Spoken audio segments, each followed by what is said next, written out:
get fans from all over the country here. This group from Nova Scotia, they had something going for a while about midweek with the Allandera rink rolling along with just 2 losses. And he ran into some trouble. Now Nova Scotia is 6-4, but they're contending for possibly 3rd place.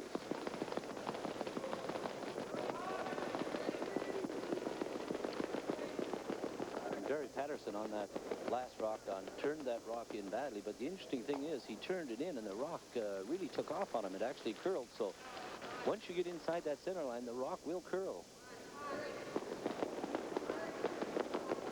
Here's Mike Chernoff, that cigar firmly clamped between his teeth.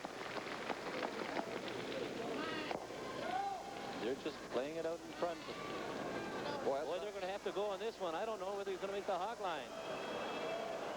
No, he caught that. Boy, that's a bad mistake right there. You don't see Mike Chernoff doing that very often at the Brier. Well, I think he just went out a little bit wider off that center line, Don, where it's a little bit heavier, and he wanted to get the rock just halfway between the house and the hog line and just took a bit too much off it. So Ontario is out of trouble on 2 counts now. They get a clear shot at the shot rock, and there's nothing out in front that Alberta can utilize against them. I'm sure Barry Patterson here will try to get full out for the broom. He was narrow with his last shot. That applause you hear and the cheering, of course, involves the other 5 games that are underway here on this 11th and final round of the Brier. A rainy afternoon on Canada's west coast.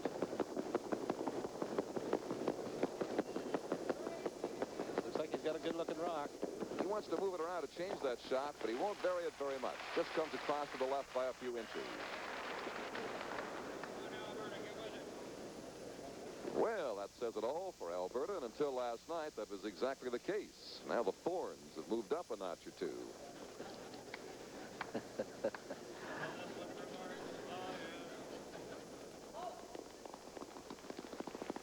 The Brier is a great competition, much like the Grey Cup, although it involves the entire country. It brings the Maritimes into it, too, and you get spectators here from all over Canada.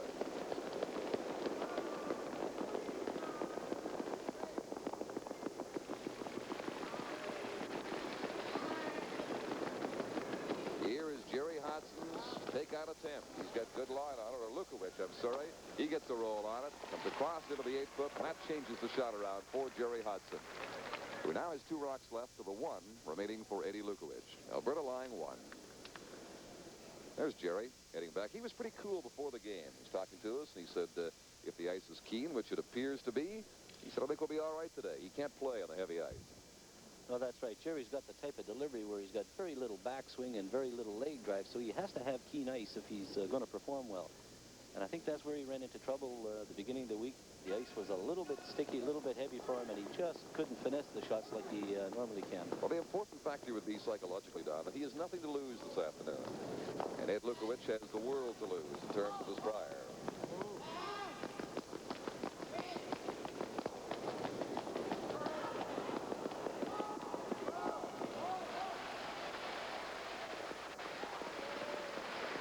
Right on target. He's right going to where move he wanted around. to be. He'll put it back across to the other side of the house. So the takeout trend continues here in the 3rd end. 1-1 is the score between Alberta and Ontario. Now they each have a rock left. The final rock, of course, belongs to Gerry Hodson as Eddie Lukowich comes back down the ice. There he is, nicknamed Fast Eddie. Don, Eddie Lukowich has probably got one of the finest curling deliveries in curling. He is so smooth, and he's always square to the broom. He's got probably one of the finest releases of the curling rock that I've ever seen. And this is why he's such a great curler. His delivery is just about flawless. Lukowich with the push broom in his hand, aiming for the corn broom held by Mike Chernoff.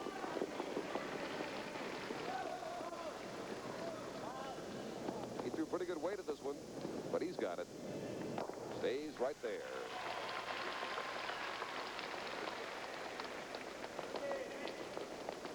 Here's an angle.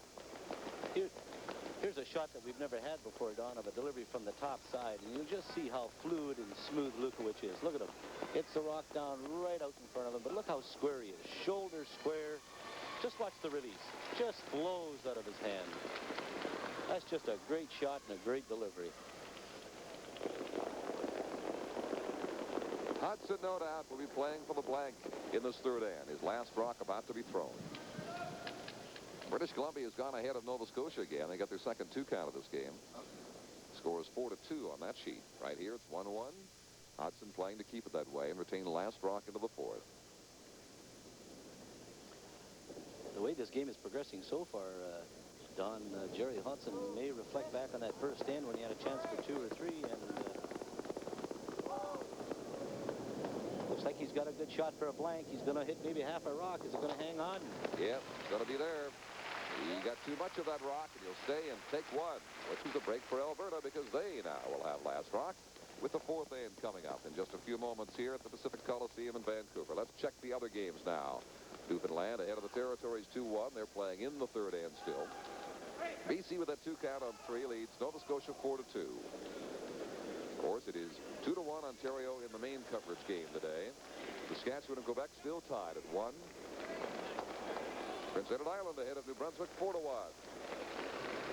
Northern Ontario over Manitoba by a score of 3-0. More from the 78 Brier in Vancouver after this.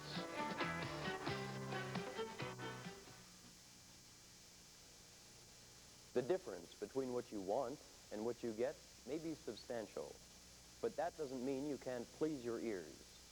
Kelly's stereo promises hi-fi satisfaction, a promise you can count on. Economy stereo or first-class hi-fi, your choice is the best, and Kelly's will stand beside you, because satisfaction makes a happy listener, and that's what Kelly's likes to hear.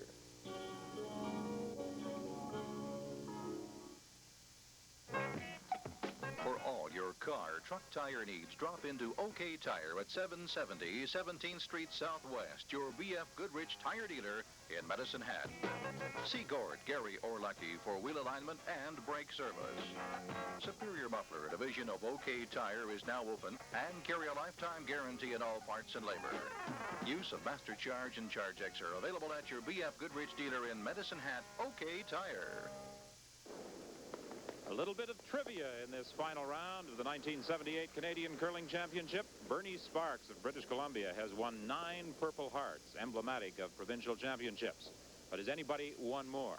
Don Dugat and Don Chevrier, do you know the answer? Yes, we do. His name is Garnet Campbell. From Saskatchewan. Any other questions, Don? All right, we're in the third No end. other questions for the moment. We could probably throw the big puzzler at a lot of folks. Don Dugat has won 2 World Championships and 3 Canadian Championships. Who did he win the 3rd Canadian Championship with? Well, the 3rd one was with himself. You mean the first one, do you? What's the answer to that, Doogie? I got one for you. Who was the first team to lose the Scotch Cup? All right, who was the first team to lose the Scotch Cup? Terry Bronstein in 1965. You were along for that ride, weren't Yes, you? I was there. All right, here in the fourth end, 1 rock now left out in the left corner of the sheet belongs to Alberta. They have last rock here, and Ron Schindel, the lead. He's been around that mark much of the week, Don. A 22-year-old curling at almost 80% again today. He's the most athletic of the Alberta curlers, perhaps all the curlers here. He chased a high flyer by Eddie Lukowich that took him until the far hog line to catch up with. The rock was going so fast, he almost ran through the north end of the Pacific Coliseum here, right to the scoreboard. The amazing thing about that shot was Lukowich hit it right on the nose, and the rock never rolled 1 inch. Don, an interesting thing, after 9 rounds of play, the leaders in percentages were Eddie Lukowich from Alberta, skip. Peter McPhee from Nova Scotia was the top 3rd. Al Cook from British Columbia was the top 2nd. And Malcolm McEachran from the Northwest Territories was the top lead. And Well, that was after 9 rounds. That'll go a long way toward deciding the All-Star team, I'm sure.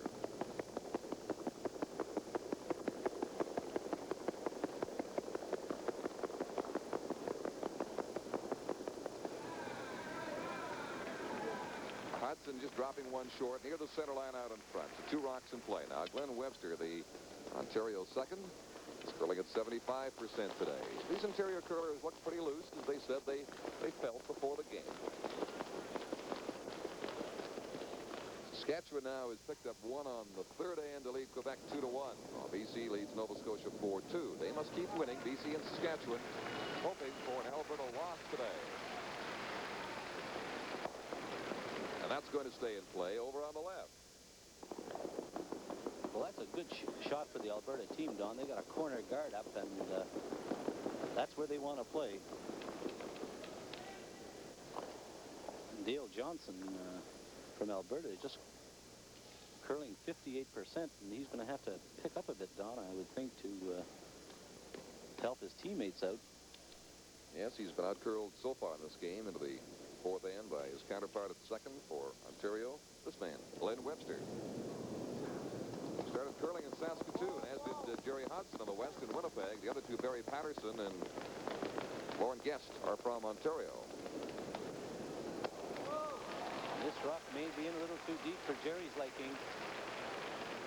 He gets it in the rings. There's a good chance that Lukowich could hit and roll behind his corner guards. And that's not where Gerry wanted it. High on top of the 12-foot. Yes, that roll is a possibility for Alberta. Over to the left, as you see it now, behind those two Yellowstones out in front. Here's Dale Johnston now, the chance to improve upon his percentage in this game.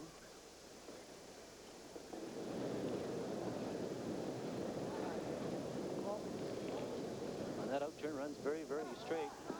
Now the rock is starting to make a move. Boy, he's got a good-looking shot. You get a roll. It won't be under cover, just across center, but over in that direction. Boy, a little bit thicker. He had a good one, Don. He would have rolled right behind cover. I'd like to remind our viewers that next Saturday we'll be in Grindelwald, Switzerland, high in the Swiss Alps for the World Junior Curling Championship. You'll see it right here on CBC television.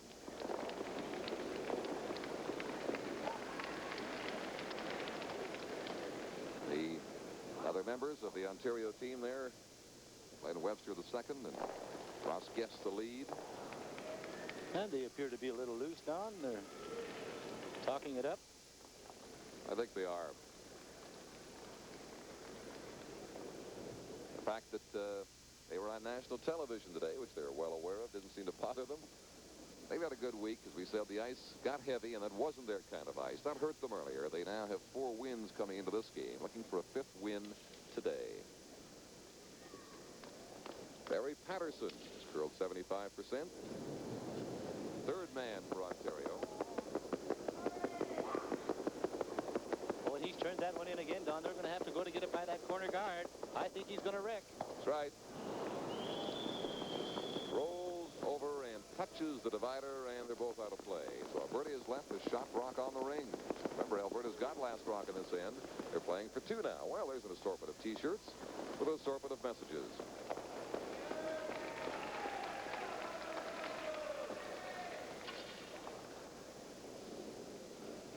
All sorts of signs, banners, and T-shirts here evident for Brier and Vancouver. As this early afternoon crowd is still actually coming in here. It is only 12:40 Pacific Standard Time. They, of course, have the whole day to allow for playoffs if need be later on, depending on what happens right here in this Alberta-Ontario game. Mike Chernoff at 75%, matching the percentage stepped down by Barry Patterson for Ontario.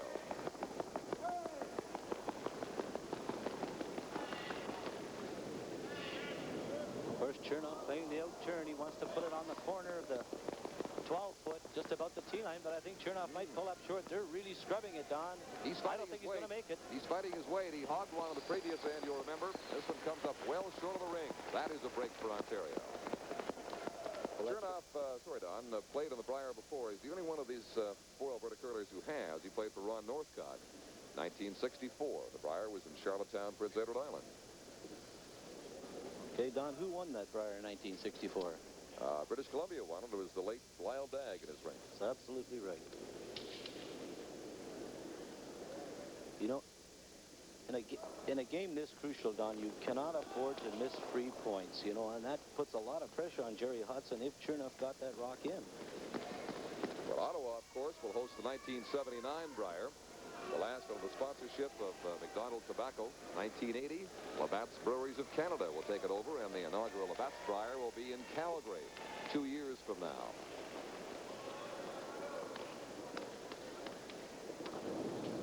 Here's Patterson. Interesting, he threw an in-turn with his first rock, and now Gerry's asked him to throw the out-turn.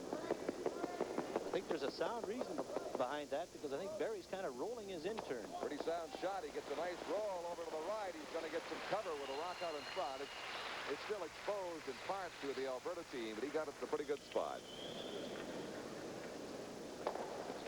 Well, this is just a great shot by Barry Patterson. He throws pretty good weight at it with the out-turn. He hits about 3/4 of the rock. If he just hits it just a fraction thinner, he'd roll right in behind that corner guard. You'll see he gets good action on the rock that he's throwing. They're trying to sweep it, get it behind the corner guard. Didn't get it quite completely undercover. So Chernoff will have a look at it now. Lukowich holds the broom for him.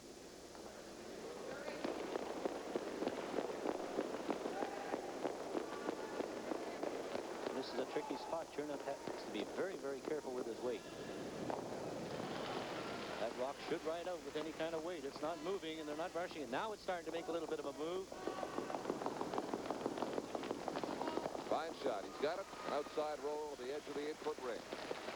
So skip rocks remain here in the fourth end. Ontario leads Alberta 2-1.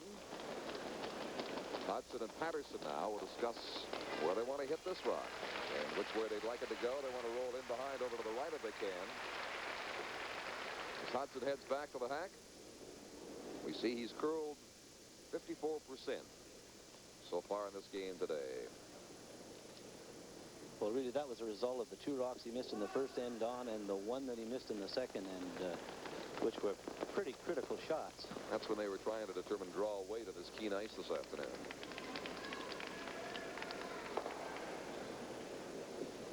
Of course, Gerry Hodson here would like to get a little bit of the roll to the right-hand side in behind that corner guard. His first rock of the end.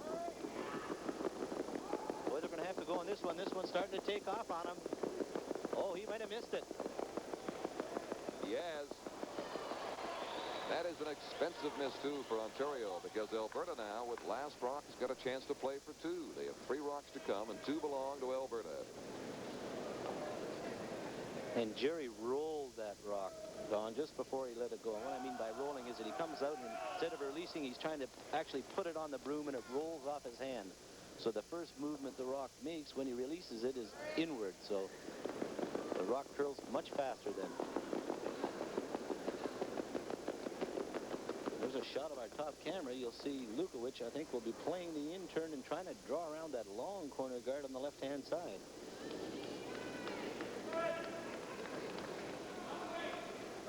Eddie Lukowich from Spears, Saskatchewan, 31 years of age, curling 50% today. He won the National High School Championship back in 1962 with an unbeaten 10-0 record.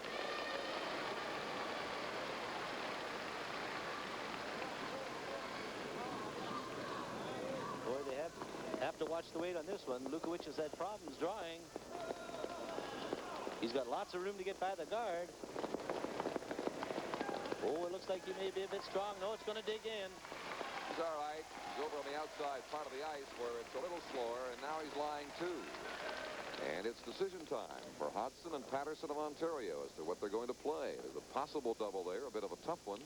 Or they hit on the shot rock and a chance to roll in behind. Either way, and there's something, the shot second stone of Alberta or the corner guard on the left. They appraise that situation now.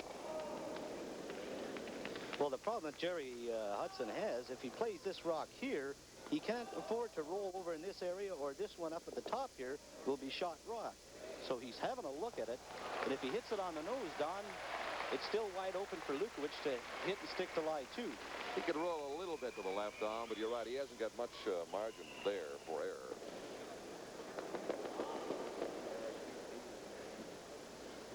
So they've made up their mind as to the ice they want for this takeout attempt here at N4 by Gerry Hodson. With his last rock, Lukowich still has a rock to be played. course, there's always the chance, Don, that he could hit it on the outside and roll right across the rings behind the one that Lukowich has fighting the 8-foot.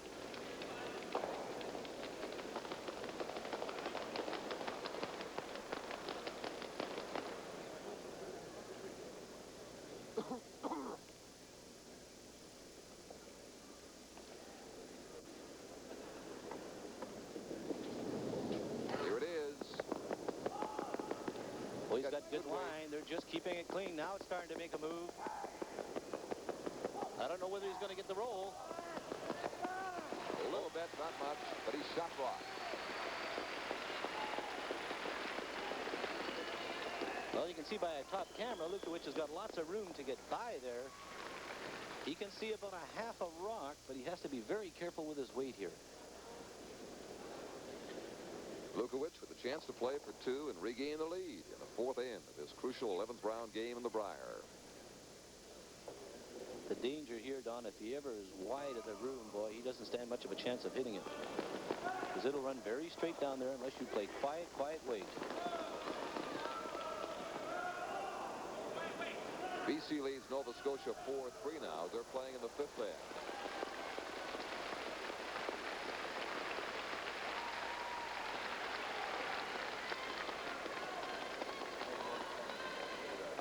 Here is Ed Lukowich, a takeout attempt, the final rock of the 4th. Oh, they're going to have to go on this one, Don. He rolled it inside. They're going to have to go to get by the guard. No, he's going to wreck on the guard. Way over. Just got the guard. Leaving a steal for Ontario. That is a big miss right there, as Ontario now jumps into a 2-point lead over Alberta. 3-1 after 4 ends.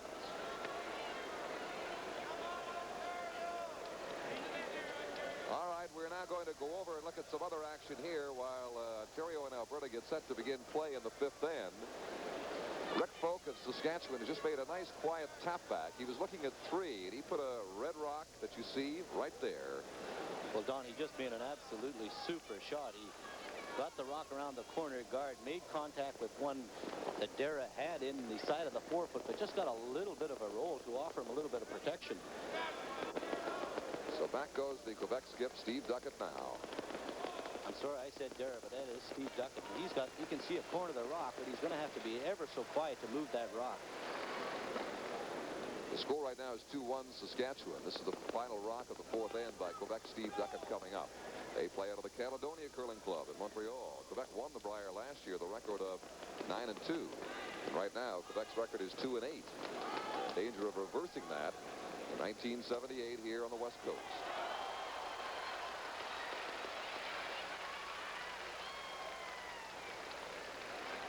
Steve Ducat, 25 years of age.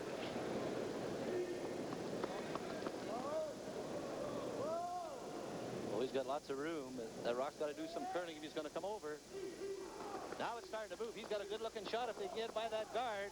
He's by. He'll have a piece of Rick's rock, but how much? He just touched it. He rolled back himself too far, and he's left Rick Folk to steal 1. The red rock is better than the yellow rock. On the right-hand side, they're pushing off now. So Saskatchewan gets a break, as Ontario did just a few moments ago. A steal of 1, and now Saskatchewan leads Quebec after 4 by a score of 3-1. Let's check the other games in progress here in this final round of the Brier. A 2-2 tie between Newfoundland and the Territories. British Columbia leads Nova Scotia 4-3. They're playing in the 5th end. Ontario 3, Alberta 1. Saskatchewan 3-1 over Quebec. Prince Edward Island still leading New Brunswick now 4-2. They're just changing the score there to make it 3-3. Manitoba's back into a tie with Northern Ontario. More from the Brier follows this.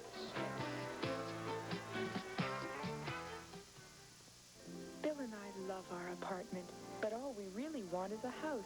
Our house, sure. 2 salaries help, but it hurts us too because of taxes.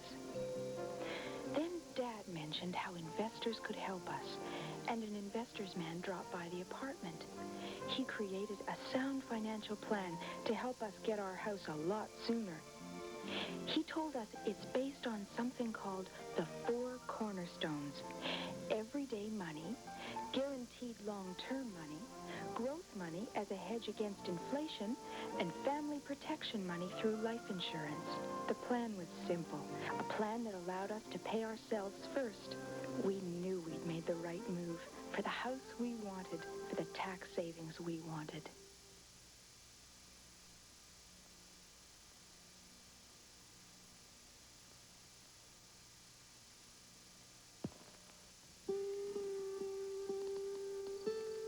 I like familiar things around me.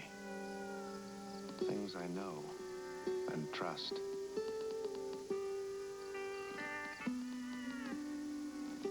Labatt's Blue is one of those things. I know the taste.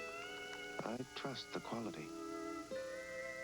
You know, I've always felt kind of comfortable with things called blue.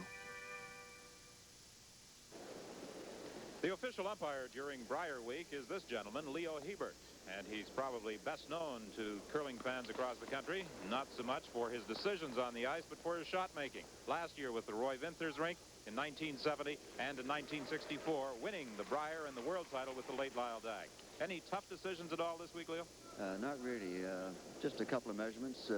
I believe there hasn't been any more than probably a dozen measurements all week, and we have had one decision, or actually it wasn't a decision, it was a little Controversy, but it didn't amount to anything. That was the sliding rule and the hog line in the game between Saskatchewan and Manitoba. Right, and the sweeping, the way they were sweeping. But once they put somebody on the hog line and warned the Saskatchewan team about the sweeping with the brushes, everything seemed to work okay after that. So you ruled with an iron hand?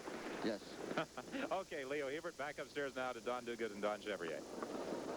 Here we are, the fifth end, and there's the score, 3-1. Ontario leads Alberta, and again, the situation is this. Alberta needs to win to avoid a playoff, which could include 2 or as many as 3 teams later on today here in the Pacific Coliseum in Vancouver, the home of the Vancouver Canucks, which has been given over to curling all week. There's the takeout made by Alberta. They're lying shot now here in the fifth end of the 12-foot ring. Kind of trouble the Canucks have been having lately. I know a lot of Vancouver fans wouldn't mind if they just continued curling for the next 2 or 3 weeks here until the season's over. They've been struggling. Reminder, too, that Hockey Night in Canada is coming up later on, so check for tonight's games in your area. So Don, that was a big miss by Lukowich that last end. You know, he had a chance to go 1 point up instead. Now he's 2 points down, and this ice is very keen and very straight, and it's going to be tough for the Lukowich rink to come back. Here's Barry Patterson, the Ontario third, playing the intern takeout. Well, I'm telling you, he really rolls that intern, and that's going to cause him all kinds of trouble. It's going to cause him some trouble right here. This is going to be a miss. Didn't throw a lot of weight. Played it inside. As you said, rolled it in. So there's a break for Alberta. They have Lastrock, who's scrambling here, trying to get back in. They trail by 2. Nearing the halfway mark of the game, the fifth end. I'll tell you, they're moving right along here at Vancouver this afternoon. For a big game such as this, there hasn't been too much in the way of decision-making or conferences held. They've been going down and throwing them up and down. Barry Patterson, Don, that's the 3rd intern he's thrown, and the 3rd time he's rolled it inside. I would think that if he has a flaw in his delivery, it would be the intern, and Eddie Lukowich just might pick that up. Yeah, try to force your opponent to go to his weakness whenever possible. Well, draw weight's been a weakness for Mike Chernoff in this game. Let's see if he's found it here. He hogged one down this end. He came up short in the previous end. This one's looking a lot better for him. And he's there. He'll be up out of the rings nicely, coming up near the tee line, and Alberta will lie 2.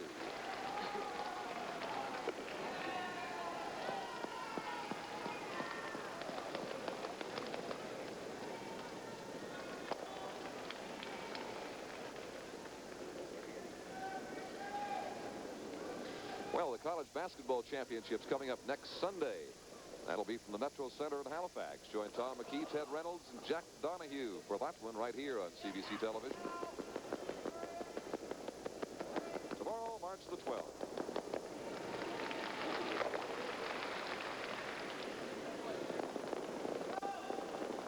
Second shot now on that delivery by Patterson belongs to Ontario. And Alberta, of course, going after it.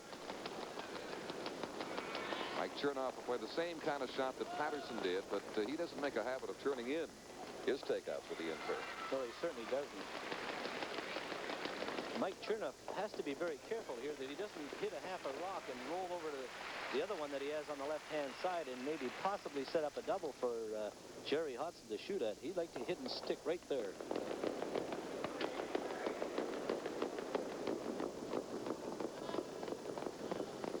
Lukowich yelled, whoa, right away, boy, and that rock is a long way out there. He's missed it. He's got the opposite problem. He delivered that outside. Oh, he missed it badly. Boy, oh boy, and would you call it a little bit of the jitters, Don? Oh, it has to be. You know, these rocks are so important to Alberta, and they're scrambling as it is to come from behind, that the pressure in the nerves has got to be playing a role here, and otherwise steady curlers. Well, I think that's the worst shot that I've seen Mike Chernoff throw all week. He missed that rock by a good 1.5 feet. Well, they keep giving Ontario second chances here. They have them where they want them, playing for at least two. Now, one miss can reverse that entire situation as Ontario skip Gerry Hodson settles into the hack for his first shot, an out-turn takeout on that yellow Alberta stone on the left.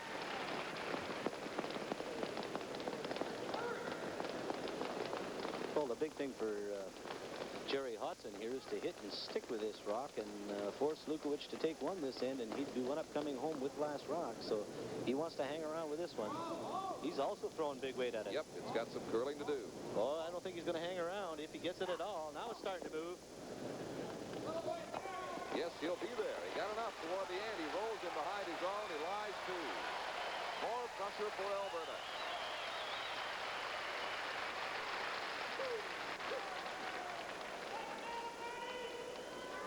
Well, we're getting down to quite a situation here in the middle ends of this final draw, Don, as to which team is going to represent Canada in the Silver Broom in Winnipeg in a couple of weeks' time. Will it be Ed Lukowich? Will it be Rick Folk of Saskatchewan? Or will it be Bernie Sparks of British Columbia? That question still is a long way from being answered. Well, Lukowich must make the double here if he's going to get out of this end. If he hits and rolls out on that front one, Gerry Hodson may put a guard on it, force him to take one.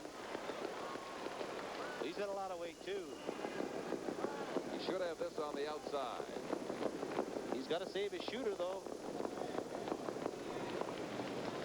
Shooter is going to stay on the left of a 12-foot for second shot. So undoubtedly Ontario will make a play on that and hope to sit two and force Lukowich to take one here in the fifth end. There's two schools of thought here. Do you run that one off or maybe play a guard on your one and try to steal another point? On the one he has now, the Ontario skip, well, it's not that good, I guess, Don. If it was a little better, maybe, or the 4-foot, they might think of that. But it would leave him pretty well full 8 and all of the 4 to draw to. Well, I think Gerry feels that he wants to keep the pressure on Alberta, so he's going to try to hit that rock. He'd just love to stay or maybe roll into the 8-foot and force Lukowich to make a good shot to get his 1 point. Of course, if he can lie two here, Lukowich would run the risk of rolling too far or rolling out and giving up a point or two that way. So Hodson first has to make this out-turn takeout.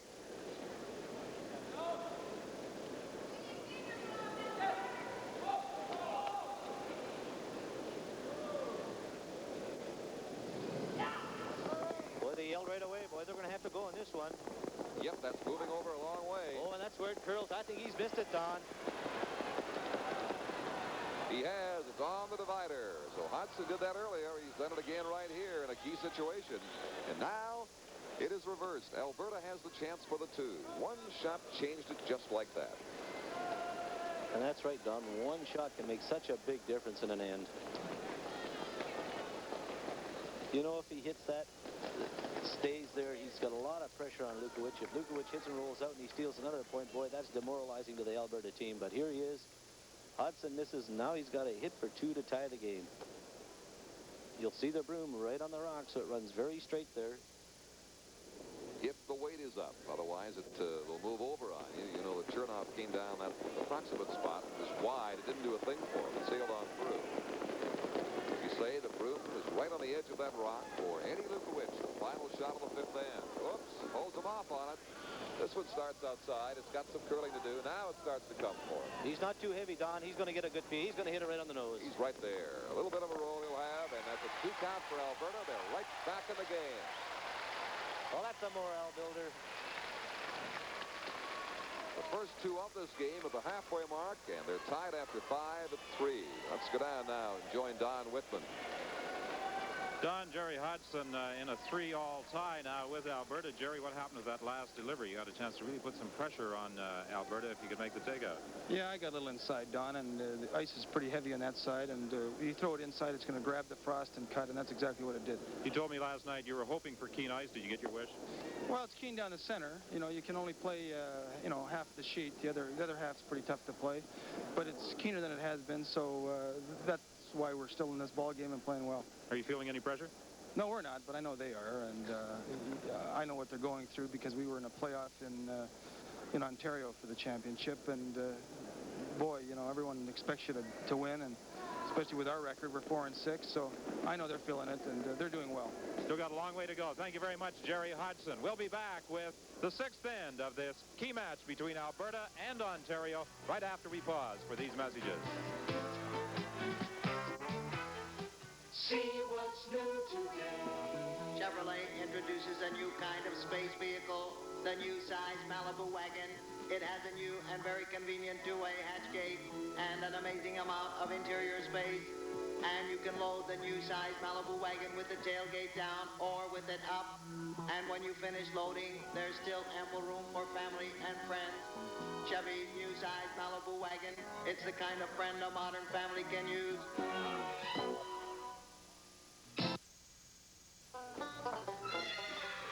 You know how good a meal tastes after a hard day's work.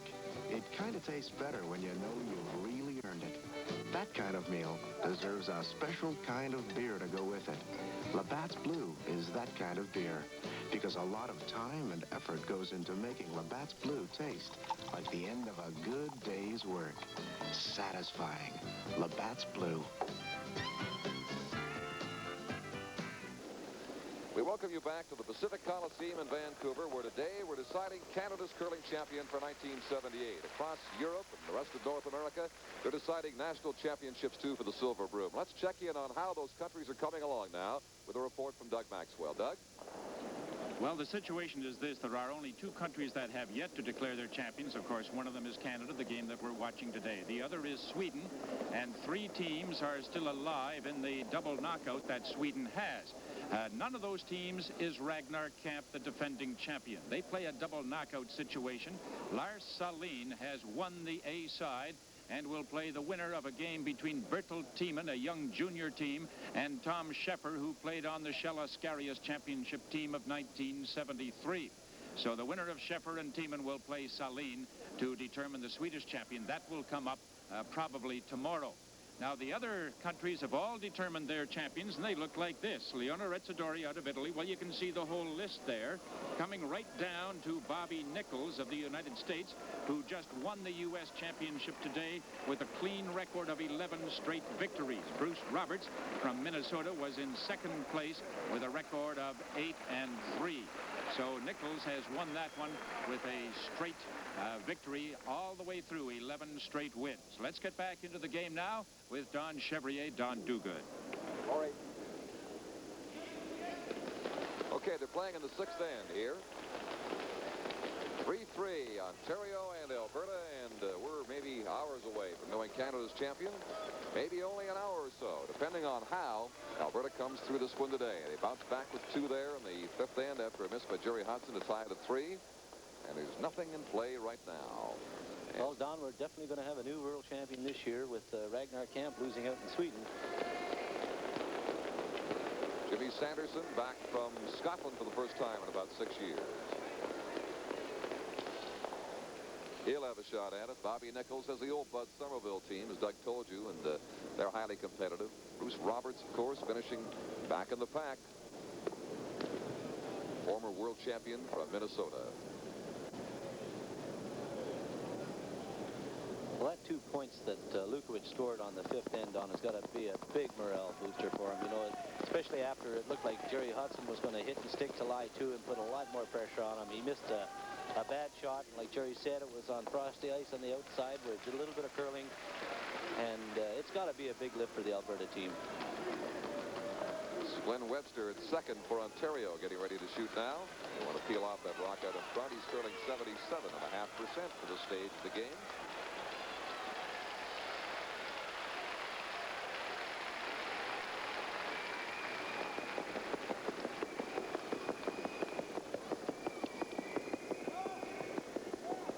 Didn't play a lot of weight on this, Don. Gets it through, but he stays out in front near the center line. It's 4-4 now in the Nova Scotia-British Columbia game. That's quite a battle. Bernie Sparks, as you know, has to keep winning. He wants any chance for a playoff. Should Alberta not win against Ontario. And Saskatchewan and Quebec are in a battle on the other sheet, too. And it's now tied up 3-3 in that game. Interesting call here by Chernoff. They do not have last rock, and they're going around a corner guard. The big thing here for Dale Johnson, that if he's going around the corner guard, he wants to stay in front of that tee line. Whereas Dale curling 70%, which is very respectable. Boy, that rock is pulling over. He's not going to go around the corner guard, I don't think, unless they really do some brushing on it. Now, straightens up a bit. Oh, he's around it. He's got a good-looking shot. How deep's he going to be? That's the problem. He's coming back a little too far. Back of the 4-foot. It's going to settle down. Full in the 8. It's pretty much available to Ontario. Well, it looked like at one time, about 3/4 of the way down the ice, Don, that it was going to pull over on that guard. But, boy, those brushes just straightened it right up, and now it's fairly well exposed. Hodson just playing a cold draw down to it, or just a tap back. Certainly a first seeing an Alberta team competing in the Brier with push brooms. Boy, they're very effective, Don. They never leave the ice. They're always in front of that rock, and a lot of pressure on the rock. Boy, this rock is well out there. They swept it halfway down the ice, and it is riding out. It's fairly quiet, though. He's really quiet. For him. He's going to come down to it. At least near it.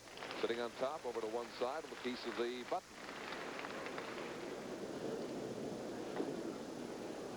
Don, we've just had word down here that the first game in the World Junior Curling Championship, which we will be covering next weekend in Grindelwald, Switzerland, involving Canada and Norway, has been won by the Paul Gauselrink of Calgary by a score of 7-4. So it's Canada getting off to a good start at the World Junior Championship, defeating Norway 7-4. Well, we'll catch up with that action next week, as you know, Don, as we transfer our sight from the Rocky Mountains to the Swiss Alps. Next Saturday afternoon on CBC, the final for the World Junior Curling Championship from Grindelwald, Switzerland.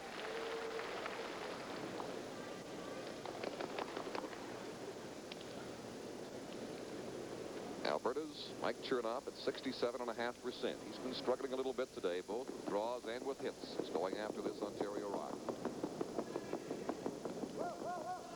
He has to be very careful here. He wants to hit that Ontario rock on the outside, maybe roll behind that corner guard. Hasn't got much weight. The rock has got a long way to pro yet. He's got a good-looking shot. Oh, just a great shot. That'll give his confidence back. That's a super shot by Mike Chernoff.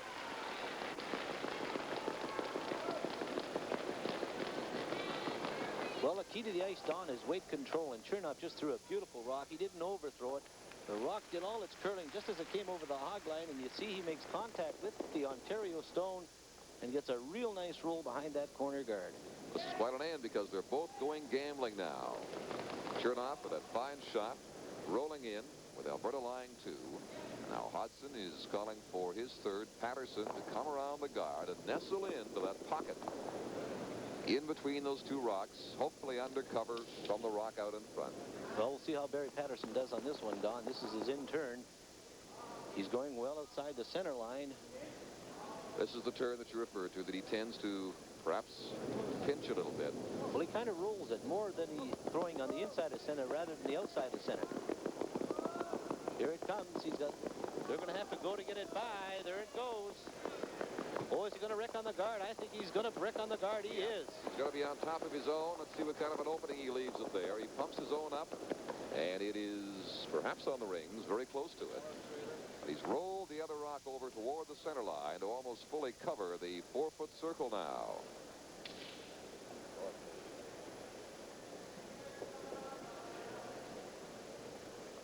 Chernoff and Lukowich discuss their next move. Well, Lukowich and Chernoff are looking at a shot, and I would think that they'd like to get the rock just in this general area. They can't cover up the one on the left-hand side on the side of the 4-foot. So I think they'll elect to go right around that center guard and try to get the rock right on top of the 4-foot. Well, they're still discussing the best possible shot, giving them ice now on the center line. It's as though he's going to it looks to me like draw down and stop around the 12-foot of the front and lie a third shot covering his own up. I think what they've elected to do, Don, is maybe just cover up that one on the side of the 4-foot on the left-hand side. And leave the other one to Ontario. It's partially covered as it is now. Of course, if this rock comes down, it'll clutter it up all the more. Well, the reason they're covering it up, Don, is that there is a chance that Gerry Hodson could maybe double those two out of there, and then he'd be buried behind the guard. Should not just change the ice. He waved him over a foot or so. Well, maybe he is going to the outturn around the guard. Well, he's definitely throwing the outturn, and that's exactly where he's going. He's going to change the shot. This is a two-way shot. If it hangs out, he can cover up that one on the left of the 4-foot, or if it curls, he can get it right on top of the 4-foot around the guard. Boy, they're going to have to go on it, though. Are they going to get it over? It's just over the hog line. Oh, it's just there. Just made it, and that's all. But I tell you what, he's covered up that hole pretty good. That can sometimes happen. When in the hack, you change the shot, and then you become uncertain about the weight. And he just barely made the hog line with that, and has left quite a mess out in front for Hodson and Patterson to contemplate.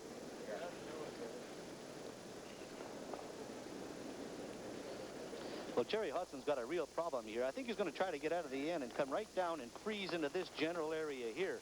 He's got lots of room from that long guard way at the hog line and the one that's on the center line. And I think that if he's going to go for 2 points here, he's got to kind of gamble and maybe go through that court and freeze to that one on the side of the 4-foot. If he should hang out a bit, of course, he would open it up by disturbing his own rock out in front. If he should come a little tight, he might open up that long guard that Chernoff just dropped over the hog line a minute ago. And if he gets through them both, he's really got something. Interesting sixth end here. This vital 11th round Brier match between Alberta and Ontario. The score is tied at 3. BC and Nova Scotia are tied at 3. And Saskatchewan and Quebec are tied at 3. BC and Nova Scotia, it's 4-all, by the way. I'll correct that. But the games are all even here across the ice.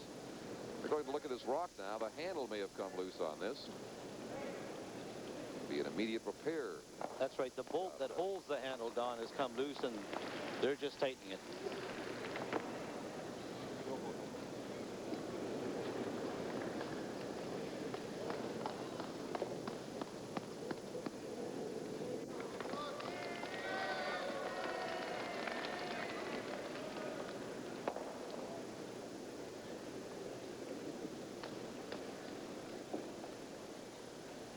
Well, that rock has been repaired now to enable Patterson to take a run at this.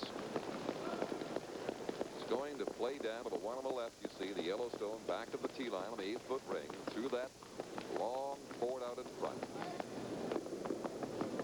This is a big, big shot. Boy, he has to get it in.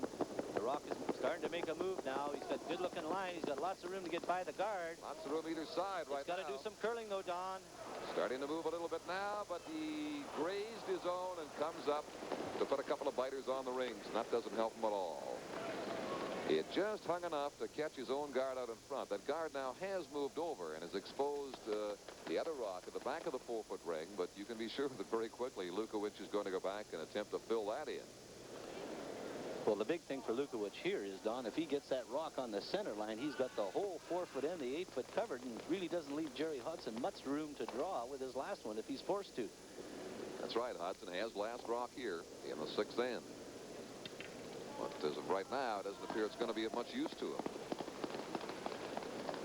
You know, Don, I just sense the tide of this whole game changing. I do, too. After a shaky start, it appears that Alberta now, having picked up the 2 in the 5th end, is starting to move. Nerves are settling down, and there's Lukowich now curling at 60% to this stage of the game. Ready with his first rock of N6. He'll play it ever so quietly out in front. Oh, he kind of rolled that one a bit, too. They're going to have to go, or that one's going to pull over. He's got lots of weight, too, Don. I don't think he's going to cover up that shot rock at the back of the forefoot. Too much weight. That's the problem. It's coming all the way in. All the way back between the two and remains his third shot. That is not of much value because he has simply shown Gerry Hodson the path down there. Remember, Hodson on the previous shot by Patterson, they disturbed the red guard. That has left more space there now. So this is an easier attempt for Hodson than was evident before. Well, he's got a pretty good fence to come up to down there, and if he ever gets it in real good, it's going to be very difficult for Lukowich to get it out. So with Lukowich's last rock down, he's going to have to play very defensively and try to, and that's left to the one to Gerry Hodson if he gets it in here.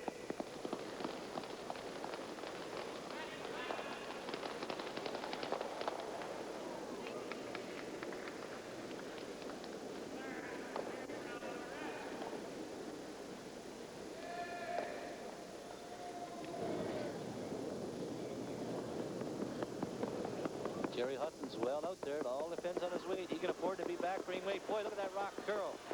They're going to have to go with this one. Oh, I think he's wrecked on the guard, Don. Is he going to get by? Very close. No, he touched it. He got inside on it, and this one is coming over to join the other guard out in front. It'll fill that hole in ever so slightly, but he missed a great opportunity there. Well, I don't think so much that he was inside the broom, Don, that he underthrew that one. Well, perhaps a combination of the two factors, because it did hit and roll almost to the front of the rings. Here are the scores now. BC 4 and Nova Scotia 4. They're playing in the 6th end. And Saskatchewan tied with Quebec 3-3, also at end number 6. So, trio of tense battles underway right here. Right now, Gerry Hodson is wondering about a couple of factors here in the 6th end as he is losing momentum in this game rapidly. Well, that's a bad shot by Gerry Hodson. You know, he could pretty near throw back ring weight, and it would be difficult for Lukowich to get it out. Now I'm afraid if Lukowich gets this rock on the center line, that Gerry Hodson does not have a shot. Lukowich is coming around with the other turn now for the guard, playing the out turn down here. Well, I think he feels it runs a little bit straighter there. Boy, they're going to have to go on this one, too. He's laid it right down the center line. Starting to fall out a bit now. Well, he's got enough weight. He doesn't want to be in too deep. He'd like to, halfway between the house and the hog line, they should maybe sweep it a bit now to get it over a little bit more. He's not bad right there. I'll tell you, there isn't much room now. He's filled in the front. Well, there's a little bit of a port there. And I'm sure Lukowich would like to have seen that rock over about another 6 inches. Well, I suppose there is room for a little more than a rock to get through, to come down to one at the back, which might give him shot, but it's going to be a tough, tough last rock for Gerry Hodson. And they're just discussing the ice, Don. They're going to have to go outside the center line a bit where it runs very, very straight. And if he takes too much ice, it's liable to ride out on him, and he's going to make contact with those two red ones just in front on the right-hand side. Alberta is lying 3. Don? Well, Mike Chernoff, who holds the broom and throws third stones, I guess you're quite happy you don't have to make a shot right now. Yeah, I wouldn't want to be in that situation. Mike, that one was over just about 6 inches shy of where you really wanted it, isn't it? That's right.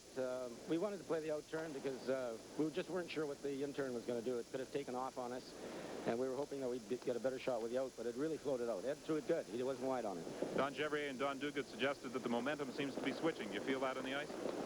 I'll tell you after this shot. Okay, well, let's get set to watch this shot. I think he's right, Mike Chernoff. This next shot is going to tell an awful lot about how this game is going to go. Because if Hodson makes it, it'll be a brilliant shot that could really deflate the Alberta team and get Ontario back on the track. If he misses it, well, he's put himself in a big, big hole. Hodson, he'd be down by 3, depending on whether he gets through the hole or even cut the end down. Well, the interesting thing that Chernoff said is that he didn't want to play the in-turn because they didn't know how it was going to react. If you get inside the center line, it curls. If you go out, it's liable to float. And that's why they resorted to the out-turn to play the guard. Hodson and Patterson are still talking it over, while Chernoff and Lukowich are waiting patiently to see what the outcome of this end is going to be. And the viewers can see that opening, Don. There's a lot of room for a rock to go through, but it just depends on weight and the ice that he's going to take. What kind of weight should he play here? Pretty stiff? Oh, I would think that he's just going to play full 4-foot weight or just back 4-foot weight. Because if he overthrows it, Don, the harder he throws it, the more it'll float on him. Then again, he can't afford to underthrow it, because if he underthrows it, it's liable to curl on him. So this is a very, very tough shot. Looks like a big opening there, but really, this is a tricky, tricky shot for Gerry Hodson. This one rock right here could have a lot to say about the eventual outcome of the Brier. The last rock for Gerry Hodson of Ontario in the 6th end in a 3-3 tie. He's facing 3.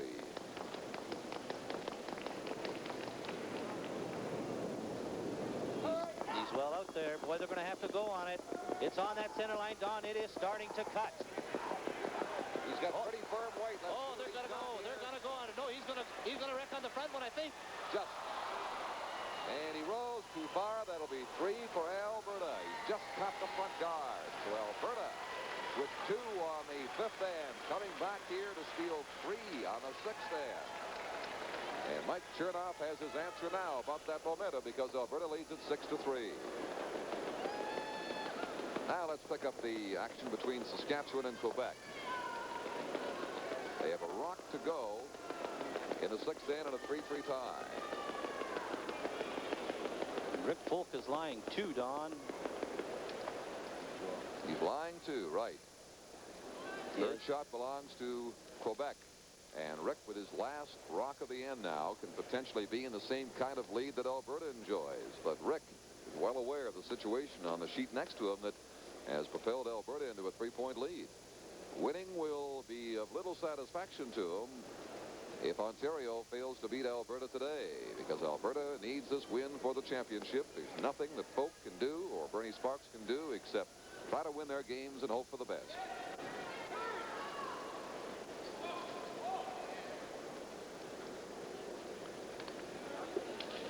Rick Folk has to hit the full 8-foot.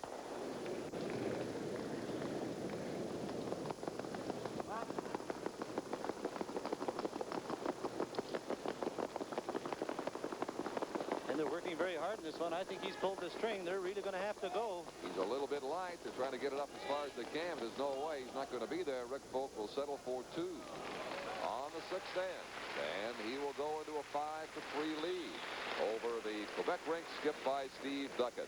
That's the story to this point of the Brier. We'll have more of it for you after this brief pause. They fell behind 3-1. They were lucky not to be behind by a greater margin when Hodson missed a draw in the early ends. But now they're in command 6-3. Curling more like the Alberta team that has impressed us so much throughout much of this week.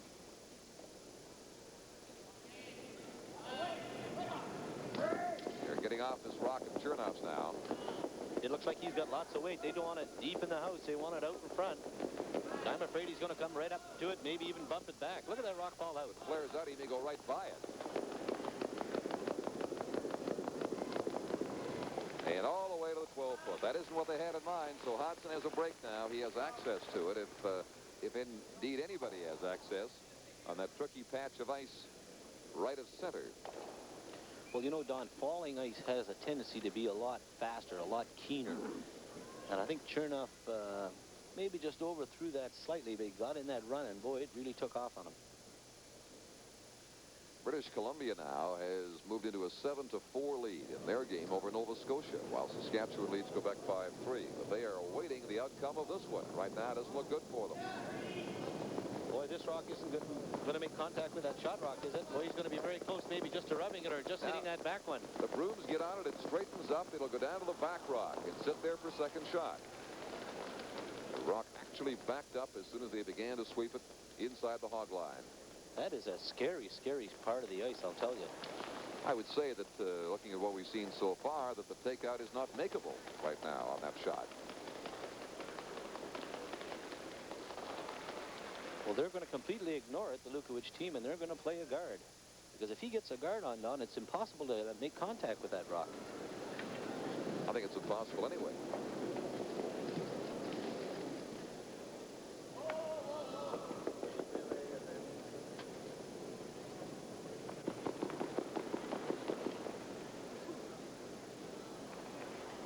Eddie Lukowich. His first rock, last belongs to Ontario. This is the 7th end. All depends on his weight here. He doesn't want to get too far over. It's liable to curl on him.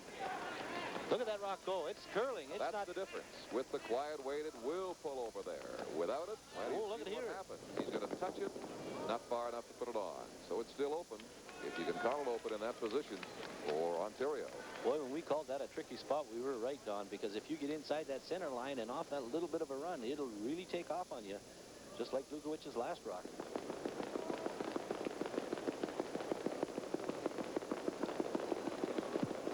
You're watching live the 11th and final round of the Canadian Curling Championship from Vancouver on CBC television. Don Chevrier with Don Dugan and Don Whitman, Doug Maxwell. Hope you're enjoying it wherever you might be across the country this afternoon. I know we have varying weather conditions from coast to coast, but I think it's safe to say that spring is here and has been for some time on Canada's west coast. Now, if it'll just move east a few thousand miles. Yes, I think we've had enough of winter. Mm-hmm.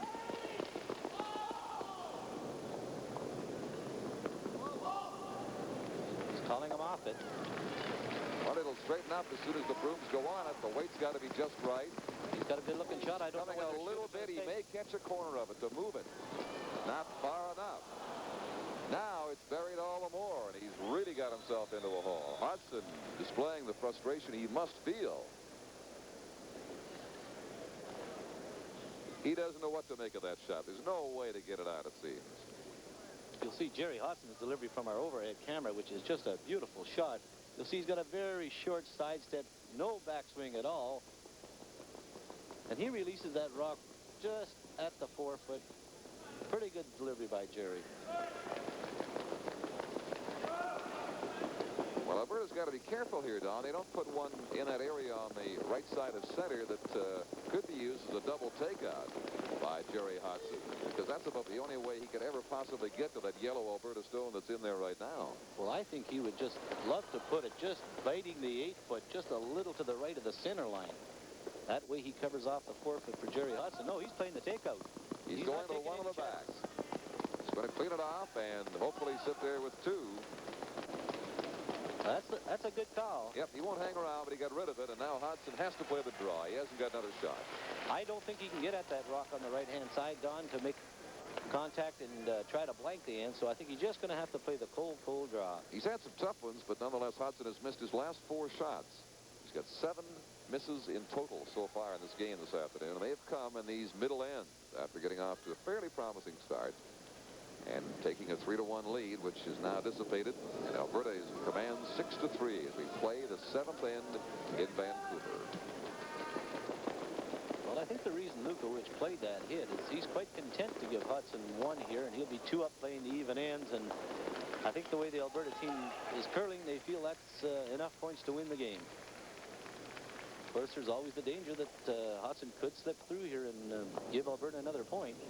He needs this point to stay in contention in the game. The 7th end, it's getting late. It looks like he's got nice weight. They're just keeping it clean, making sure it doesn't pick up anything. Now they're starting to go a little harder on it.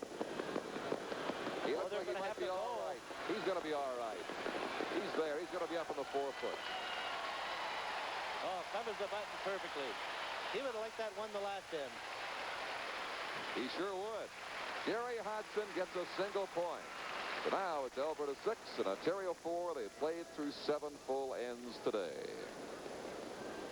The Territories leading Newfoundland 4-2 now in their game. British Columbia has jumped on top of Nova Scotia. It is 7-4. This game, of course, 6-4 for Alberta. Saskatchewan leads Quebec 5-3. Prince Edward Island leading New Brunswick 7-4. And it's still a tie, Northern Ontario and Manitoba. We'll return to the 78 Brier in Vancouver after this.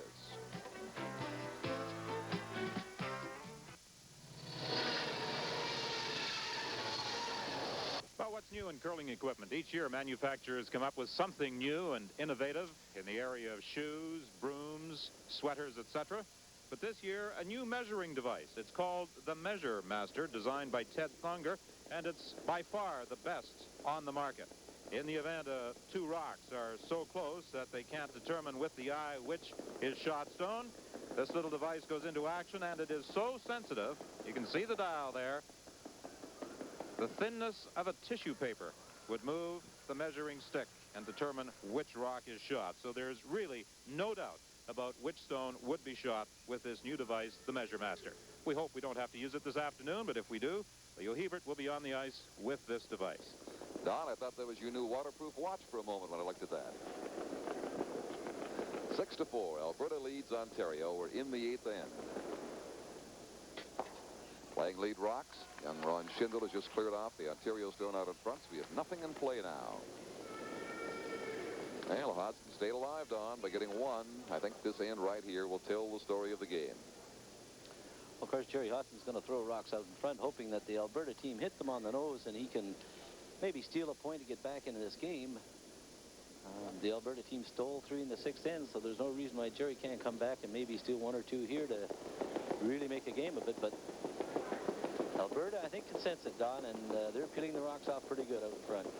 Well, that disaster of last night is well behind them now. The 13-3 loss to Saskatchewan that cost them the Brier championship last night. The early ends of this game are behind them now. They're curling more, as we say, like the team we saw earlier.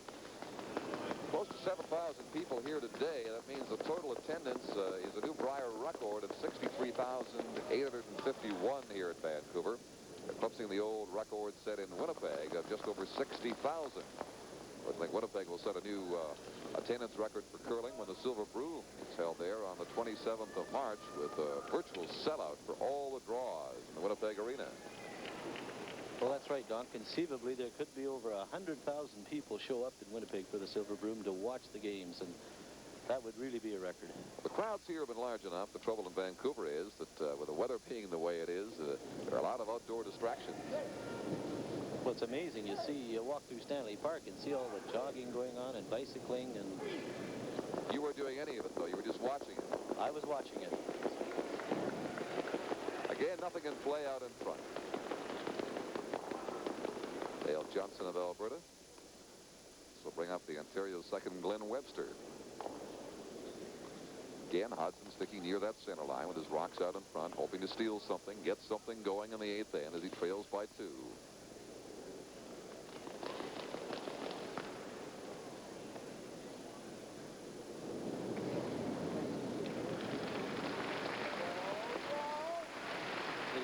Very quick down that center line, and just let it flow out of your hand and it will go a long way.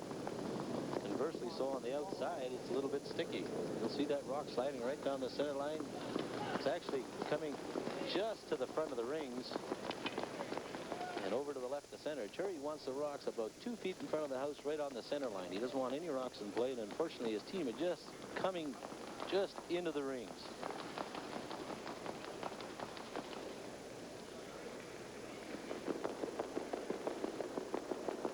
Here's Johnson again.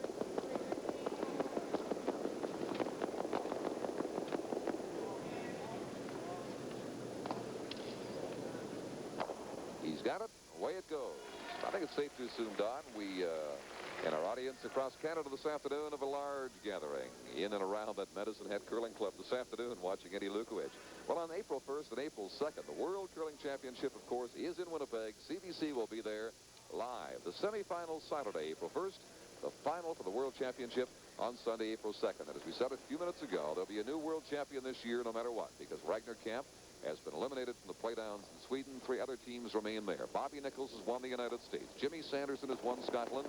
And very shortly, we may know who has won Canada for 1978.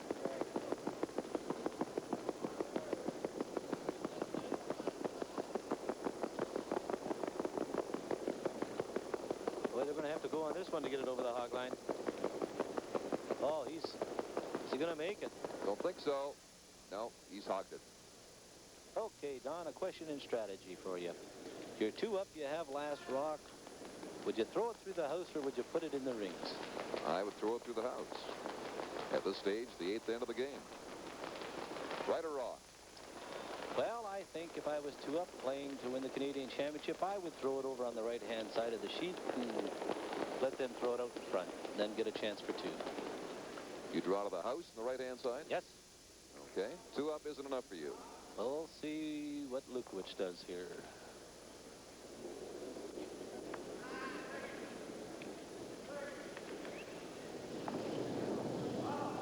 goes to prove one thing, Don. After working with you for 7 years, you still haven't learned very much about this game of curling.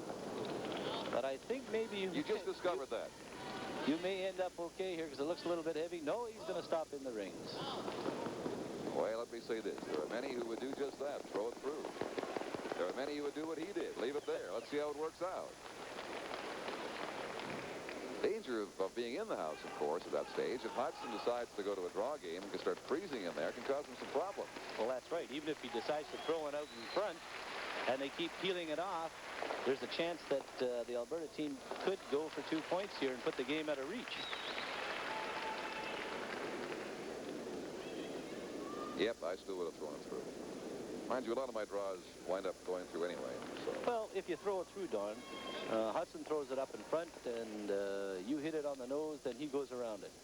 You still got a second shot on the right-hand side, so... If you hit it on the nose. If you hit it on the nose, that's right. If you make all your shots, you haven't got a problem in the world. Well, that's the game of curling. That's right. Patterson wants to come back now for clarification on this shot with skip Gerry Hodson. We're in the 8th end. It's 6-4, Alberta leading Ontario. Neither big move when they got 2 in the 5th and still 3 on the 6th end to take charge. Eddie. I think what Gerry Hodson is contemplating here, maybe to hit this rock and stick there and hope that Lukowich hits and rolls out. Well, while they talk it over, Eddie Lukowich has got a moment. Let's go down and join him with Don. Eddie, things a little more comfortable now for you than they were about 3 ends ago. What about the strategy in this particular shot that your opponent, Gerry Hodson, is trying? Well, it looks like they're probably going to play a freeze down to that rock and try and get us to shoot at it. At least that looks like what they're going to do at this time. We're 2 up now, but we're looking at it as if we're 2 down because pretty tough game right now. Okay, well, I think he's about ready to throw, so we'll go down to the far end. Thanks, Eddie. Well, if he's playing a freeze, he's not taking very much ice in there. Well, that's why I'm the color analyst, you see, because he's playing the hit. And what he's hoping... Oh, no, he isn't. He's maybe playing the draw. It looked like he really came out of that hack fast, but that rock, it may be tightening up a bit, Don. Look it really at this. Is. He's going to be short. In fact, it won't even be in play. They're going to push it off. Well, now that's why on that Lukowich shot that you put it on the side. Now you've got 2. You can really salt this game away now. And Lukowich is talking to Gerry Hodson, and I think he might have said to him, Gerry, do you think it's tightening up? Whereas Hodson's answer would be, boy, is it ever getting keen? Yeah, go find out for yourself. Don't ask me. Well, we'll see how Chernoff can handle the weight here. I think it is getting a little tighter. Started off so very, very keen. We've had a build-up here of a good-sized crowd here in Vancouver this afternoon. And, of course, the mild temperatures outside, the lights, they've all got to be factors. Well, you must sweep the rocks at all times, boy, especially when it starts tightening up in the later ends, which it does. You cannot afford to let up, and we'll see what happens here with Chernoff's draw. Is he going to make the rings? Yeah, he's got a good-looking shot. I'll tell you, they had to sweep that all the way. He's got a perfect shot. He's right back across from the other one to lie, too. So Alberta now has got command of this end. Well, I would think that Gerry Hodson would have to resort maybe to a free shot or a hit and roll. He's got himself in trouble here. Potentially, he can still get out of it with a freeze. But we've said so many times that the freeze is the most difficult shot in curling. Well, what he's playing here, Don, is a hit, and he hopes to hit and stick or hit and roll maybe to the right-hand side and set up a double for his last one. Or, if he hits and stick, hope that Lukowich rolls out so he can get out of this end. If he gets the break, Lukowich may end up blanking this end, and Gerry will have to start gambling the next end again. It hasn't worked out for him so far. He's third, Barry Patterson. Holding the broom for him. Yeah. Hodson still seems pretty loose in terms of the situation. Enjoying this game that could decide the Brier. He's given it a pretty good shot. He's missed a couple of key ones, and that's been the difference. Well, one key one in particular in the 6th end. He's got a good-looking line here. I don't know whether he's going to hang around with a shooter. He's right on it.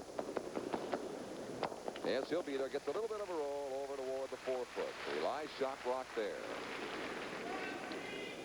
Drawing, and hitting. I suspect he's becoming more treacherous on his ice as the game goes along.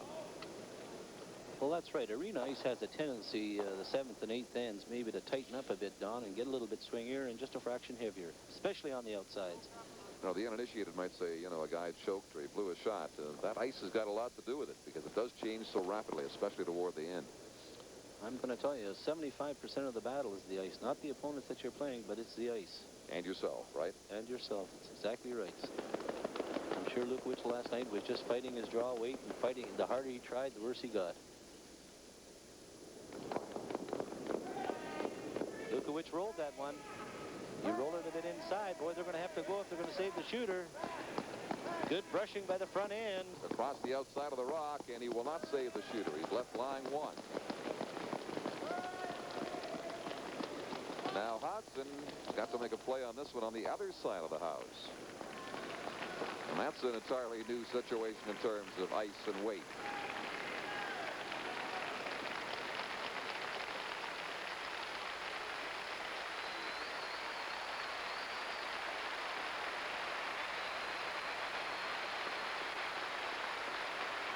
There is a game completed now. Prince Edward Island has defeated New Brunswick. They've been ahead all the way. The final score is 11-4. BI 11, New Brunswick 4.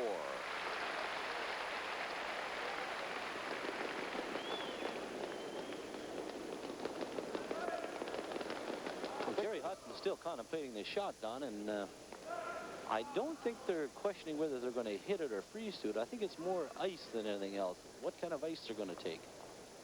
It's been a hit all the way, but which turn? Which way to go? Where to put the broom? So they decided to just put it dead center and just fire. Well, that was a big rollout for Gerry Hodson on Lukowich's last rock. Because if Lukowich had scored 2 this end, boy, he's got real good control of the game. If Gerry hits and sticks, Lukowich will try to blank this end. Saskatchewan now has shot into a 6-3 lead over Quebec, and British Columbia leads Nova Scotia 7-5. So the contenders have all done their part. But so has Alberta. They're on top by 2 in this game over Ontario 6-4. Gerry's throwing big weight at it. He yelled, whoa, right away. He's well out there. That rock has got some curling to do. It's starting to make a little bit of a move now. Is he going to get it? No, he's missed it. Whoops. There's one for sure, and a possible draw for 2 for Alberta's Ed Lukowich, which could put this Brier championship away. If he makes this, he'll be leading by 4 with only 2 ends to play.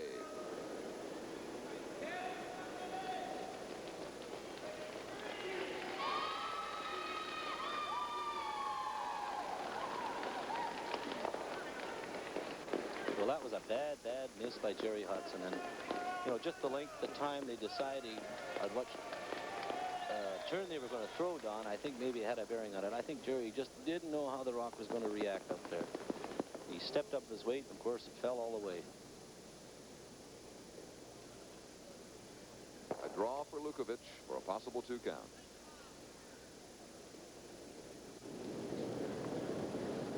He's resorting to the outturn, and the brushes get on it right away, boy. And they're working on it. Boy, they're going to have to go to get this one in. Oh, they got a long way to go. I don't think he's going to make it. Oh, yes, he is. Yeah, down center. Yeah, he's got it. He stayed down center. Had he been off that line, he might have been in trouble. He's right there with a piece of a button. A 2 for Alberta. They go on top 8-4. They have only 2 ends to play. They are just minutes away, it appears, from claiming the Canadian Curling Championship and averting a playoff situation. 8-4 Alberta after 8 ends. So the last 4 ends of play, Don. Alberta has outscored Ontario 7-1. That's been the entire story. 4-4 is the story between Newfoundland and the Territories. British Columbia on top 7-5 over Nova Scotia. This one, of course, now 8-4 for Alberta. Saskatchewan leading 6-3 over Quebec. A final, Prince Edward Island 11, New Brunswick 4. Manitoba edging ahead of Northern Ontario 5-4. That's the story to this point. We'll have more of it for you when our Brier coverage returns in just a moment. Here at the James Bay Hydroelectric Project, 2/3 of the way up James Bay, tough toughness is a way of life. Here, where the cold can get down to an incredible 55 below. Here, where roads are built for heavy equipment and severely test the build of light-duty service vehicles. Here, where toughness is the measure of a man and his equipment, Chevrolet is proving again. Chevrolet trucks are built to stay tough.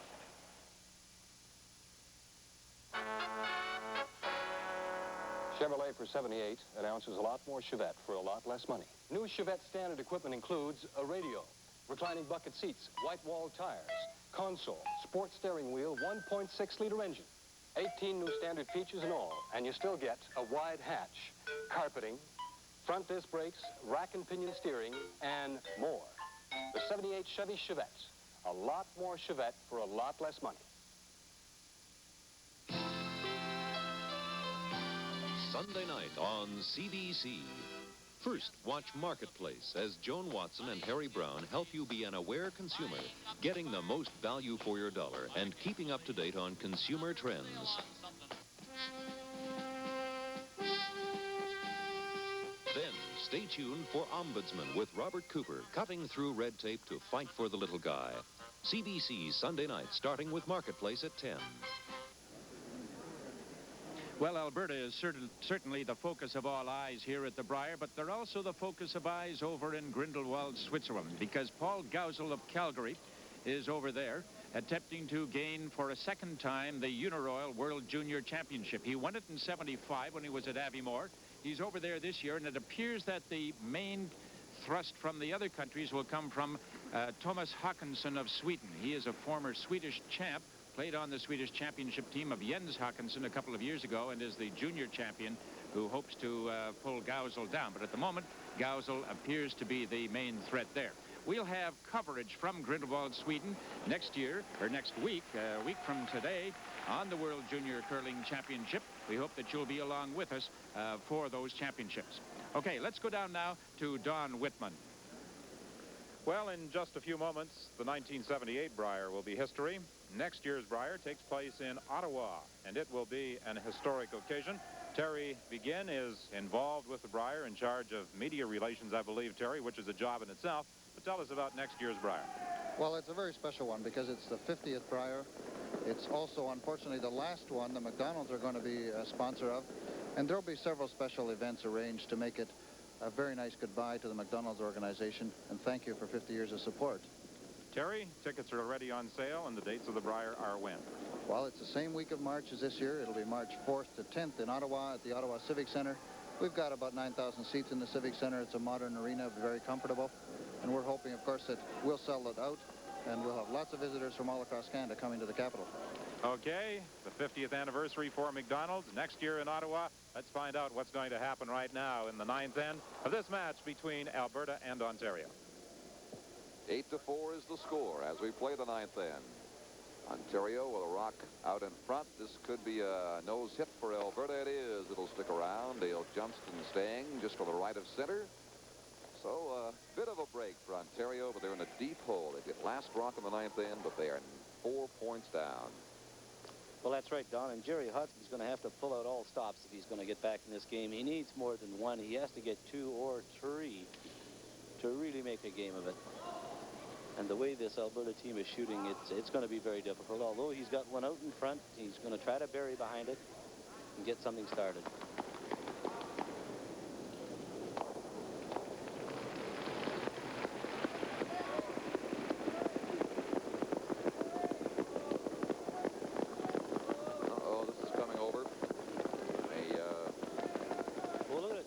Back off and get by for him. Ooh, he just shaved it and is on the ring. That again is a tricky piece of ice, either side of center down there, and almost anything can happen. You saw, Don, at one point there, the rock looked like it was on the guard, and it actually backed off and just rubbed the back end of that guard and stayed in the open.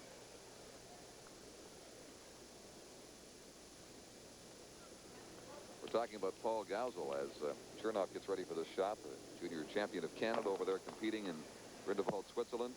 He's He's his own man, and he's really colorful. I think he puts some people off, the way he dresses sometimes and behaves, but he's come around. They actually put him in a school for a weekend in Edmonton to get him groomed for the World Championship in Switzerland. He said, "You'll never change my spirit or me, but for a week, maybe I'll modify things a little bit." Here's a good inside roll, undercover for shot rock for Alberta. Well, I was talking about Paul, you know, Don, I was in Saskatchewan the only time I curled this winter in a cash field, and we had the opportunity of playing young Paul Gauzol and his team. And let me tell you something, I've seen a lot of curlers down through the years, but he is just an unbelievable shot maker. He's very cool, he reads ice well, he releases and throws the rock just beautifully, and if there is a guy that's going to dominate curling in the future, I would think Paul Gauzol has probably got the best chance. I think it's been said with some justification, Don, that he is the best curler in Canada right now, the best individual shot maker in the country. Well, I think so, Don, because he's played in a lot of cash fields, and he's made a lot of money curling this year. And, you know, when you go to cash fields, there's usually a mixture of teams that win. One team will win one, another team will win another. But Paul, I think, won 4 or 5 this year, which is just unbelievable. All at the age of 20 and going for his second World Junior Championship at that. Here's this rock coming down now from the Ontario team, which is going to be upped into the rings for second shot. They're playing draw. They can't afford to waste any now. They've got to get them all in there and hope for misses on the part of Alberta. Each have 3 rocks to go in the 9th end. 8-4 Alberta lead. The countdown is underway toward a victory party, I'm sure, in Medicine Hat by the supporters of this team from the Medicine Hat Curling Club. And here in Vancouver, of course, with the fans that have come out here to join in the attempt by this group to win the championship. Well, speaking of the people in Medicine Hat, Don, they should really be proud of this team because they just curled just super all week. Even when ice conditions went bad for them, they hung in there and just played super all week. For example, right here. Picking it off cleanly, rolling over to lie 2. Come spring, when the curling season is finally over, in southern Alberta, Medicine Hat's going to have a farm team of the Toronto Blue Jays playing baseball. I know the fans out there looking forward to that in 1978. Maybe they should get Lukowich and Chernoff pitching. They've been pitching pretty well here this week. Shaky last night, shaky in the early ends today, but after that, they corrected all systems and they were all go. They have been the last 3 or 4 ends. Very much in control here. As we said, the momentum began to shift around the 5th end, and indeed it did. Well, that's a sign of a true championship team, Don, is when they have their anxious moments in the early ends and they get down, but they don't quit. They hang in there. And I think Schindler's got a lot to do with it. He's really the fireball on the team. He gets them going, keeps them in the game, and I think it's to his credit that he... I don't know whether Lukowich and Chernoff need staying down, but I would think that he has a big influence. I think at certain times everybody in a key situation needs a little settling down. They look pretty calm now compared to the way they must have felt earlier in this game. 2 on the rings, 1 out in front. That's the situation facing skip Gerry Hodson and his 3rd man, Gerry Patterson, getting set to deliver now. Well, Gerry Hodson's really going gambling here. He's ignoring. There is a chance for a double there, but he's going to just play the cold draw to the 4-foot and hope that he can get a miss out of the Alberta team.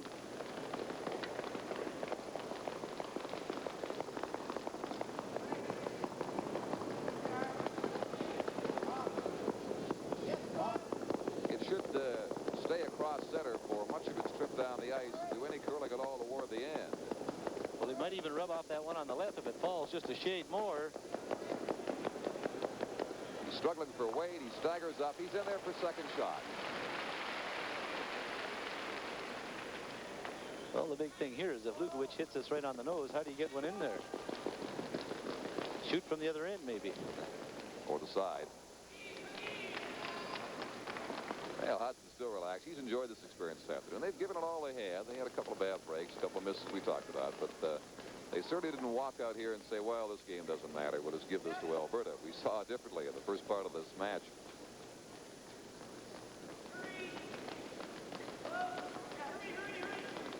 But I think Gervais, I was going to say, Don, gave Alberta its last Brier championship 4 years ago.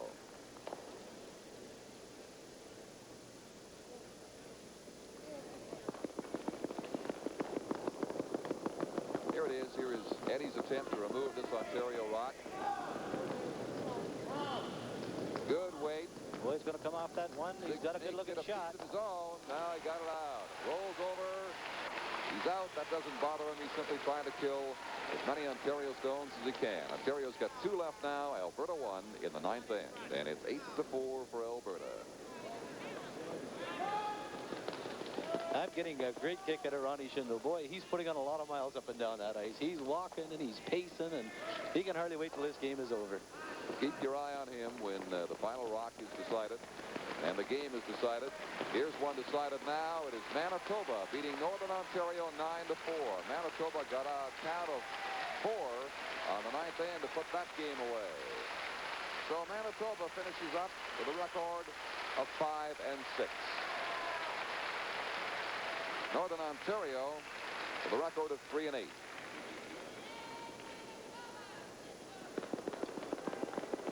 We have 4 games remaining here on the 11th and final round of the Brier. Of course, all eyes on this one. Gerry Hodson trying to draw again with his first rock of the 9th end. He's got a good-looking shot. It all depends on his weight. That rock is starting to stay straight now, moving back a bit. He's got great-looking weight. Zigzagging along. He's got nice weight, as you say. Back of the 4-foot. He's shot in there. And that's a tricky spot for Lukowich to hit it. And boy, would Gerry like to have that weight in the 6th end. Yes, he would. Or on the 1st end, when he was at one time drawing for as many as 3. Finally, with a chance for 2, he got just 1. They were tied after 2 ends, 1 all. Then Ontario got singles in the 3rd and 4th for a 3-1 lead. And Alberta came back. 2 with the last rock to tie it in the 5th. A steal of 3. That end you referred to, the 6th. And 2 more on the 8th end after 1 by Ontario on the 7th has produced this 8-4 score at the present time. Rock has the broom right on it. They get right on. Right away. Oh, he's got a good-looking shot. If he gets by that front one, yes, he has. He's got it. Yes, he has. He got by, rolls over, off the rings, and they are lying 2 right now. So we'll get a chance to see that again. He came pretty close to that front stone, Don, but just cleared it. Well, the danger is that right about there, the rock just starts to fall, and you'll see that it's falling, and he gets by the guard, but makes good contact with the shot rock. So Hodson in a tough situation here. He can't get more than 1 now with this his final rock of the 9th end coming up. The best he can be is 3 down coming home without last rock. Not an enviable situation. No, it certainly isn't. It'll be interesting to see what happens if he happens to miss this rock. It's 10-4 coming home, you know, in fairness to Saskatchewan and BC. Do you finish it out? And I think Gerry would. Played this draw before. He's well out there, though, Don. He's got a little bit of curling to do before he gets by that front one on the left-hand side. Look at that rock ball. No, right no, sir. Back into it. He's going to pump him up. He's going to leave him a pair, and Alberta will go on top 10-4 after 9 ends. Alberta 10 and Ontario 4. It appears as though they might be going on to play at least through the motions in the early rocks at the 10th end to make it definitely official here.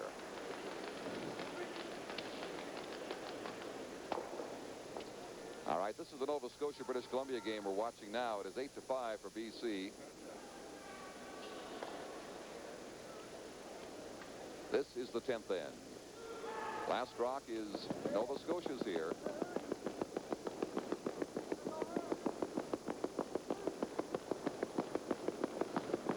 They have to make every rock count, Don.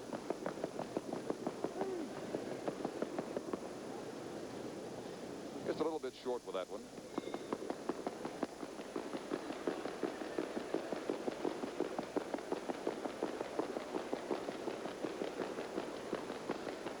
Bernie Sparks, his 3rd Ron Thompson. Thompson has proved very well for Bernie this week. He lost 2 games in 1 day on Thursday, and that really hurt his chances of winning it. Alberta, in the meantime, had been putting together a winning streak of 5 straight, which was interrupted last night by Saskatchewan. They've regained it today. BC 8, Nova Scotia 5 in the 10th end. Well, I don't think Derek can win. He's only got 2 rocks left, and there's nothing in the house. And then I would think Bernie Sparks is just going to throw this one through the house. I don't know how Derry expects to get 3 when he's only got 2 left to come. It's a tester, isn't it? Well, he may borrow one from another sheet or something. Well, there are a couple of sheets available. Manitoba's beaten Northern Ontario 9-4, and Prince Edward Island's beaten New Brunswick 11-4. And Bernie improves his average on this shot. Got to give him full marks for that. That's what he was trying to do, throw it through. And that's it. They are going to quit. Darrow realizes now there's no way he's going to get back into this game trailing by 8-5. So BC has won their 8th game. But unfortunately, 8-3 is not good enough to win this Brier. He's got at least a share of second place, depending on the outcome of the Saskatchewan-Quebec game. Saskatchewan leads Quebec 7-5. They're just playing the 10th end of that game now.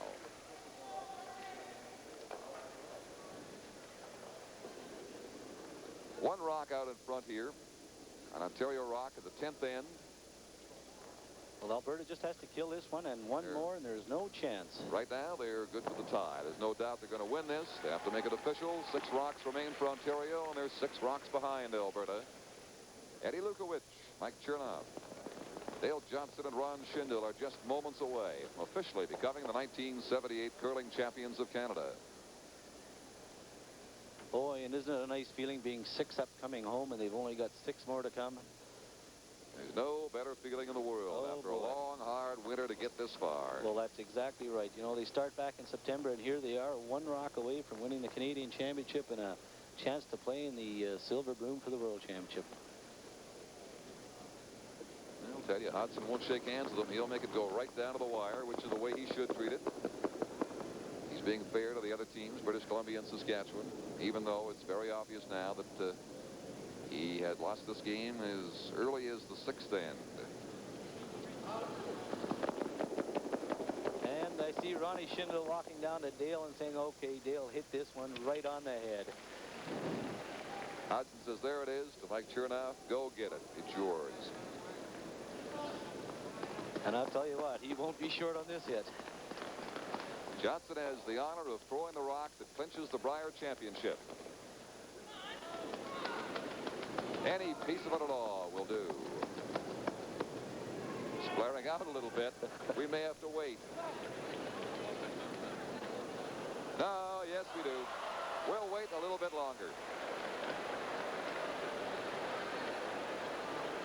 And Ronnie Schindel walks back to Dale and says, Dale, I told you not to be wide. Why would you do that to us? Hodson lifts his broom. Glenn Webster just patted Dale Johnson on the head and said, thank you. I get to play another rock in this Brier. Hodson waving his broom saying, what do you want to do? Where do you want to put it? You tell me. You skip this shot. Well, you could put them all behind the hack. They couldn't hit him there.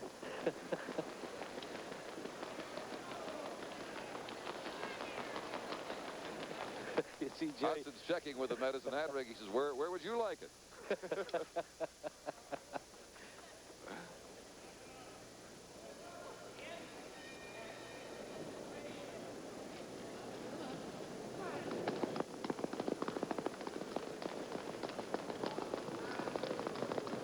All right, here's Webster.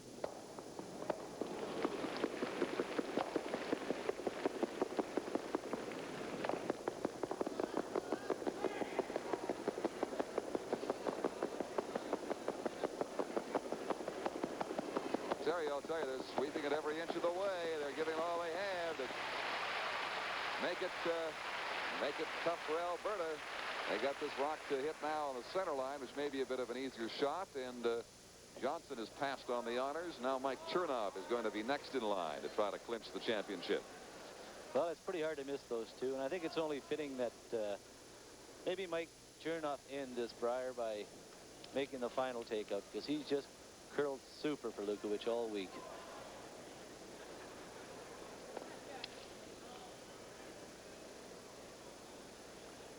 And here it is, Don. Could be the last rock of this year's Brier. And I'll tell you, he wasn't narrow. He's got a lot of target. He's got good line. Shooting for the bundle right here to clinch it for Alberta. Look at Lukowich standing up. Gerry Hodson's patting him on the back and saying, nice going, Eddie. There it is. Alberta wins. And look at Ronnie Schindel. Ron Schindel at 22 years of age, jumping in there, displaying the... They're all running down to... There they are. The new Canadian champions. Ron Schindel, Dale Johnson, Mike Chernoff, and Eddie Lukowich out of the Medicine Hat Curling Club in Medicine Hat, Alberta. The final score is 10-4 for Alberta.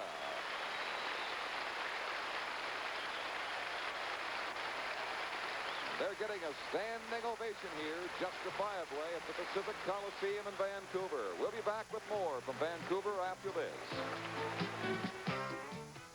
Get away, make your getaway from the city. Get away with the Johnson. Get away, make your getaway. And Eddie Lukowich, the 1978 Canadian curling champions. I think I could have even thrown that second last rock, 6 up coming home, and not felt too much pressure, Eddie? Well, I think you probably could have, but I've seen you throw a few, so I'm not too Let's sure. not comment on that. Congratulations, Eddie. Last night with that 13-3 thumping, I suppose a lot of people felt you might go in the tank today. Your confidence shot after building up to clinching it last night and then losing. Well, perhaps it was a new pressure for us last night to have to play a game for the Brier title, and I think it was a new pressure, and after having experienced it yesterday, I think today we came out, and I don't think we played that much different today. I think we were very, very uptight and flat from the start. And I think if they'd have played the way Saskatchewan did yesterday, I think we'd have been out of this game real early. We really had the breaks in this game today. Some people suggest a unique arrangement with you at the tee head, Mike. They wonder about the strategy and how throwing last stones, Eddie can always be in the game, but doesn't seem to be any problem. Well, it looks like if we do have a bad end, he just goes back to sweeping the rocks, and he can forget about what happened rather than stand on the tee head and think about it. Mike, you've been here before, 1964 with Ron Northcott, the only other member of this rink with Brier experience, but of course this is the big one. You've won it all. This commuting arrangement of yours is rather interesting. How many games have you actually played in Medicine Hat this year? I've played 4 games in Medicine Hat, but I've... You know where the city is, do you? Yes, I sure do. You commute from Calgary. Of course, you fellas are playing Bonspiels most of the year anyway, aren't you? Yeah, I don't curl any club games at all, virtually none. As a matter of fact, next year I may not curl at all because I can't make a shot in a club game. Before I leave you, Don, I'd like to say hello to my daughter, Kathy, and my son, Bruce, and I'll be home soon. How many cigars you go through this week? Well, 11 games or 11 packages. Okay, let's move over to Dale Johnson. Dale, you, like the other two, are transplanted Saskatchewanites. What's the attraction down in Medicine Hat? Well, I don't know. I guess a nicer winter. Your rancher, I understand. Yeah. Okay, do you fellas have any immediate plans for what you're going to be doing this evening? Well, I think we'll have celebrating? Yeah, I think we'll be celebrating a little bit. Yeah. Tell me, you use push brooms, 3 of you do anyway.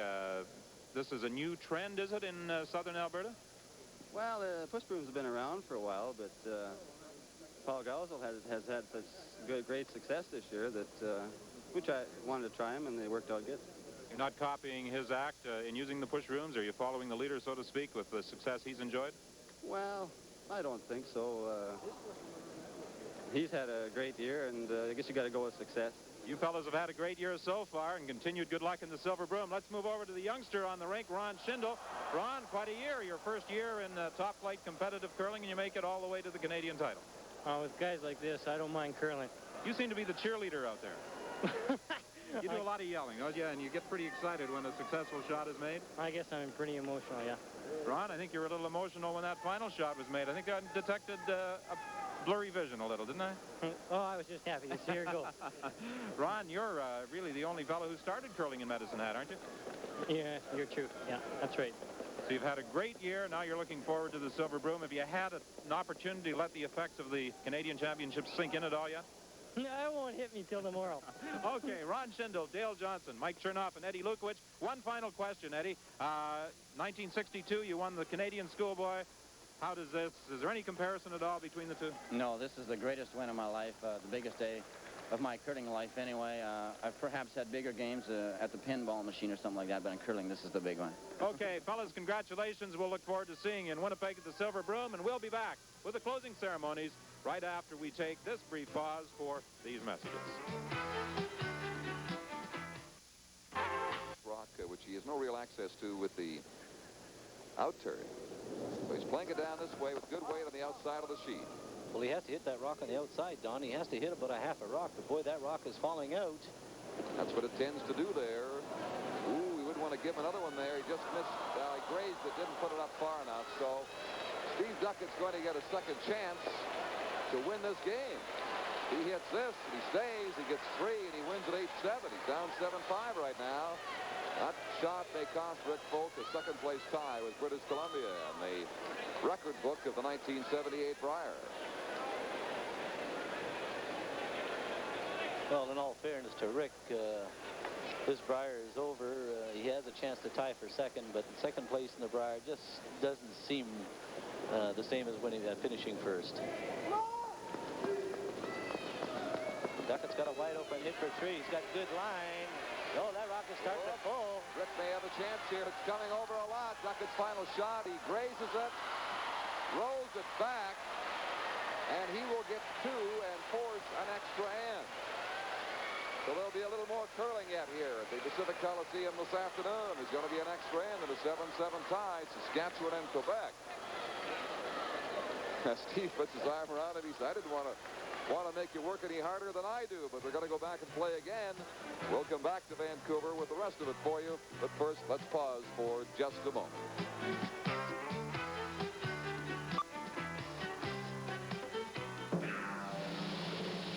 Energy. It's a precious Canadian resource. That's why last year Chevrolet announced a new concept in fuel-efficient, full-size cars. For 78, we've announced Phase 2 with cars like this V6 Malibu. Rated at 43 kilometers per gallon combined city highway. If efficient use of energy is on your mind, compare our new concept cars. Chevrolet, putting energy first. Labatt's introduces a bright new light. Labatt's Special Light. Brewed for lightness, Labatt's Special Light. Tastes less filling with real Canadian beer taste. Labatt's Special Light. Now. This is Don Chevrier with Don Dugat and Don Whitman back at the Pacific Coliseum in Vancouver. It's all over in terms of a 1978 champion of Canada. It has been won by the Eddie Lukowich rink from Medicine Hat, Alberta. They'll go on to represent Canada in the Silver Broom in Winnipeg starting on the 27th. Right now, the contest on the ice, 1 of 2, is to determine a possible share of second place. Quebec and Saskatchewan. Saskatchewan's Rick Folk gave up 2 on the 10th end to produce the 7-7 tie with Quebec, and that's forced the extra end to play. One other game is still in progress. That has Newfoundland and the Territories in a 5-5 tie coming home. They are well down the list. The Territories are 5 wins and 5 losses. Newfoundland is 4 wins and 6 losses. British Columbia has finished at 8-3, but Alberta is 9-2. Interesting, Don, after Steve Ducat had a chance to win that game with a wide open hit to get 3, hit and rolled out, and they're walking down the ice. He put his arm around Rick Folk, and he says, I'm sorry, Rick. He says, I quite haven't figured this ice out yet, so we'll play one more in. It does take a little while. This was dropped short out in front, so we have 2 guards in play. This area right around the complex in British Columbia here in Vancouver, the east end of the city, of course, the football stadium, Empire Stadium, the Coliseum, the old Forum. A lot of hockey people and baseball people came from just a few blocks around here. Let's watch the shot now by Saskatchewan. Cleaning it off and rolling over to the right. New York Ranger GM John Ferguson around here. Tommy McVie, the coach of the Washington team in the NHL. Cesar Maniego, the Canucks goalie, was all raised. They're all raised right here in this area. Rookie defenseman Barry Beck, born and raised right across the street from the arena here. And Dave McKay of the Toronto Blue Jays played baseball in this area, so it's got quite a sports history. The east end of Vancouver, British Columbia.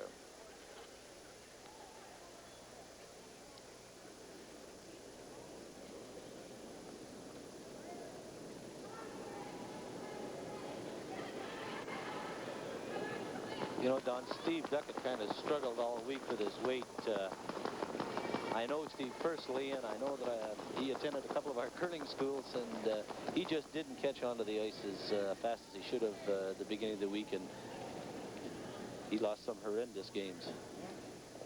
Just 2 wins so far, hoping for a third today.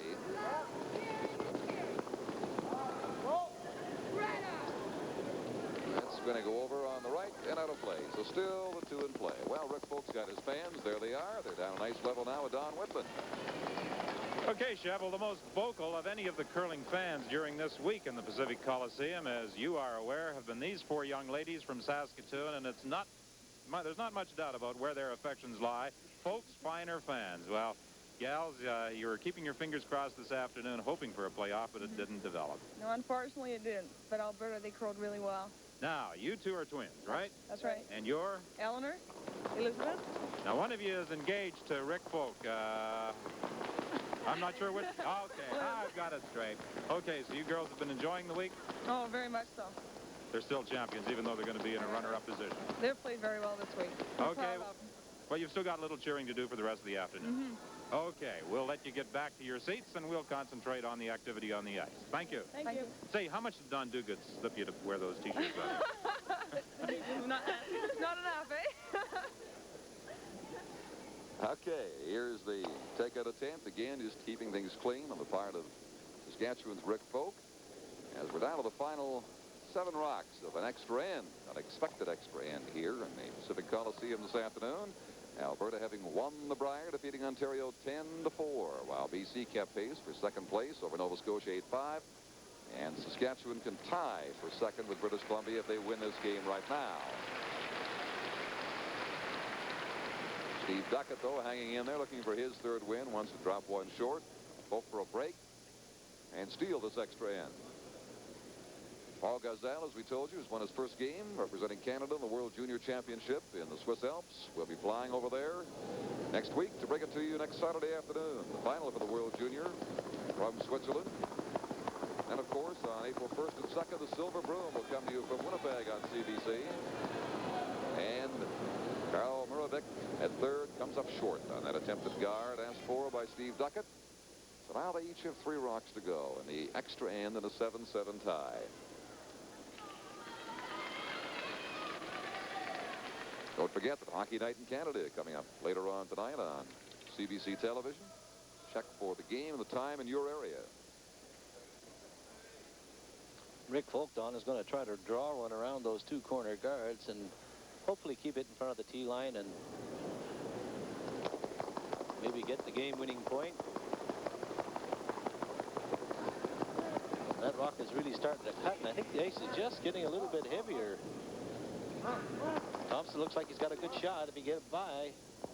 Yeah, bump it onto the 4-foot that way, or up near it. Yes, he's there. That's a pretty good spot for Folk. The only thing Ducat can do now is maybe freeze down on top of it and hope that Folk drives it onto his own. That appears to be his call. Although with that much ice, well, we'll see what Carl comes up with. Well, judging by the ice, that it runs very, very straight down that outturn side. He looks like he's got lots of weight. You'll see it's not curling a bit. Now it's starting to make a slight move. He's right on line.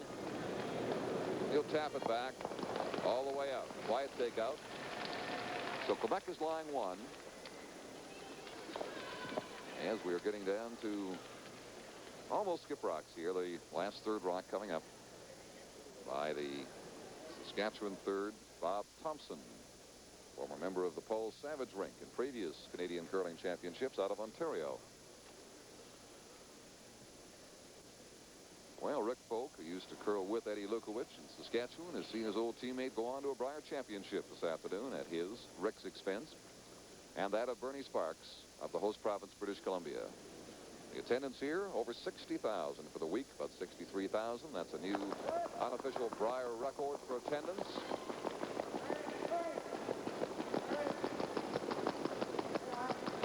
Boy, they're going to have to go on this one. Ooh, that's cutting at the end, but he's got enough to remove it, rolling away himself. So now we have skip rocks remaining.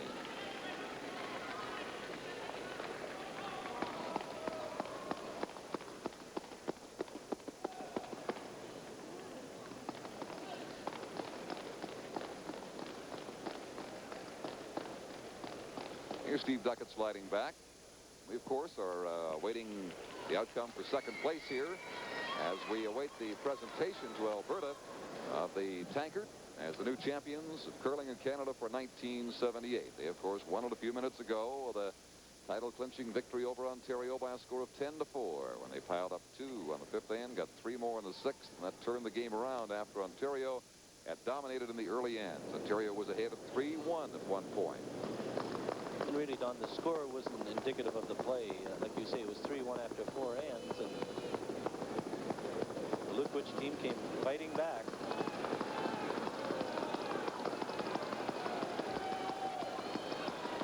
Well, Ducat's shot is just over the hog line. He drops one short, hoping to utilize it for a steal in the extra end and a steal of a victory over Rick Folk, who has last rock here in the 7-7 tie. And it would appear as though Rick may be ignoring this one and drawing in behind with his first rock. It appears that way, that he's going to draw around that one and get it in the forefoot before Steve Ducat. Some might just run it off. And Rick talking to his front end saying, well, he might as well get it in there first. The other game between Newfoundland and the Territories down to the last rock in a 5-5 tie.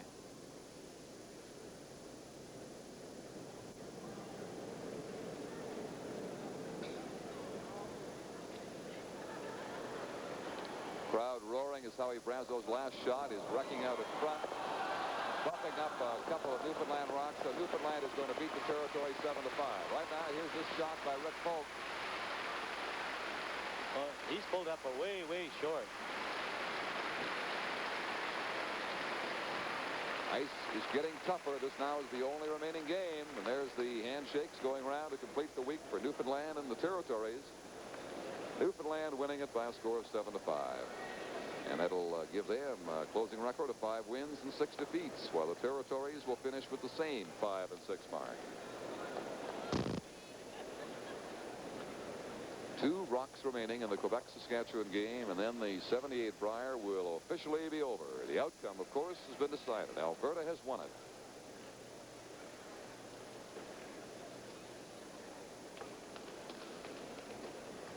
And instead of assembling for a playoff in a couple of hours, the spectators and curlers will shortly be heading out into a beautiful Vancouver afternoon. The sunshine. Temperature in excess of 10 Celsius, the 50s Fahrenheit.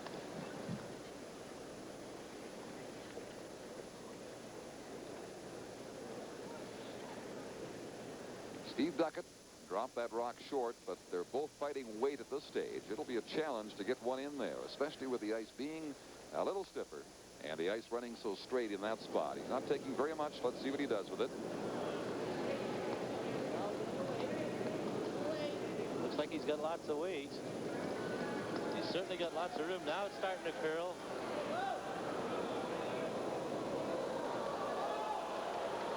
He's not too heavy. He's got a good-looking shot, but it's coming back too far. Steve has overthrown this one. And, yes, he hangs on to the back. He'll make Rick draw. A biter on the 12-foot.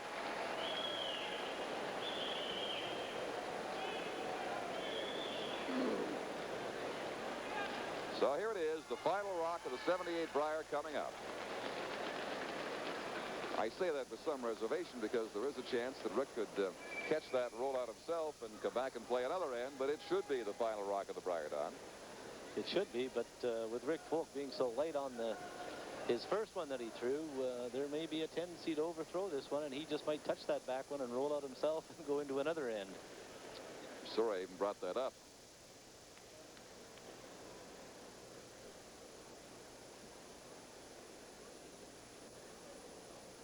Thompson holding the broom there. You can see the ice that he's given. He's only giving it about 6 inches the outside of that guard. So it runs very straight. This for a share of second place with British Columbia. Looks like he's got lots of weight, and it's well out there. It all depends on his weight. Now it's starting to come. Oh, he's going to be okay. He's got a good-looking shot. He'll come right down on top. Stay there for the winning point. Saskatchewan on an extra end defeats Quebec 8-7, finishes the record of 8 wins and 3 losses, identical with that of British Columbia, One game in behind the Brier champions from Alberta. We'll be back with a presentation of the tankard and the closing ceremonies in Vancouver in just a moment when we return to the Pacific Coliseum. We welcome you back to Vancouver, where we are just a few minutes away from the presentation of the tankard to the team from Medicine Hat, Alberta, skipped by Eddie Lukowich, Don. We looked at the rinks earlier in the week, and I know we both made the comment that Lukowich at that time appeared to be the steadiest curler we had seen out there, the steadiest team overall, and it certainly proved out as the week went along. Well, that's right. Ice conditions changed, Don, from day to day. One day it would be very keen, the next day it would be frosty and heavy. And his team seemed to grasp the ice more than any other team. You know, they played very consistent, whether the ice was keen or heavy.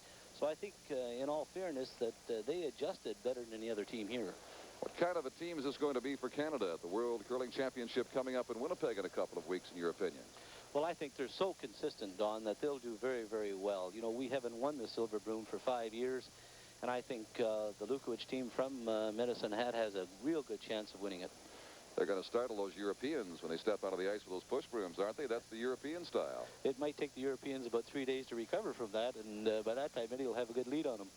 It should be a good field for the Silver Broom because Bobby Nichols is going to have a competitive rink out of Superior, Wisconsin. That is Bud Somerville's old rink, as you know. Jimmy Sanderson was impressive in his previous World Championship appearance out of Scotland. Sweden lately, well, you can count on them for having a pretty good entry, too. So it could be a tough field for Eddie Lukowich and company.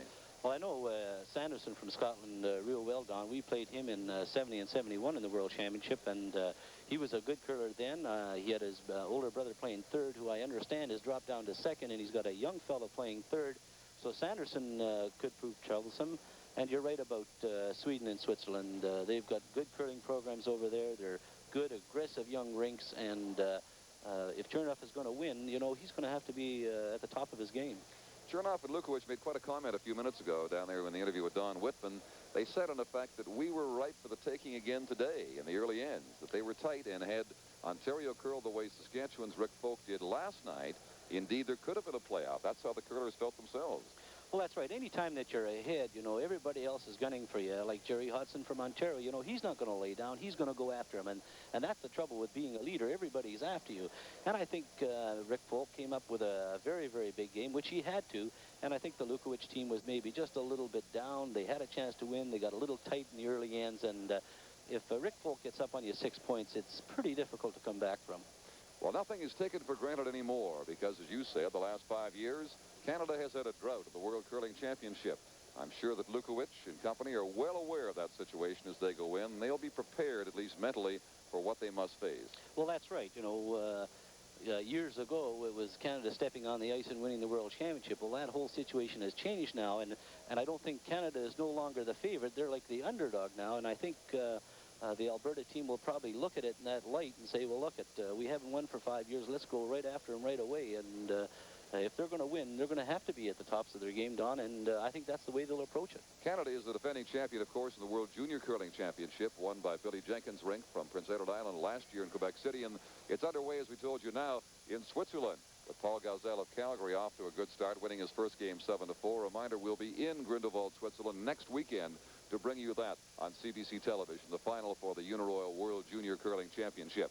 Okay, let's check the standings now on the Brier as they came out finally after a week of curling here at the Pacific Coliseum in Vancouver.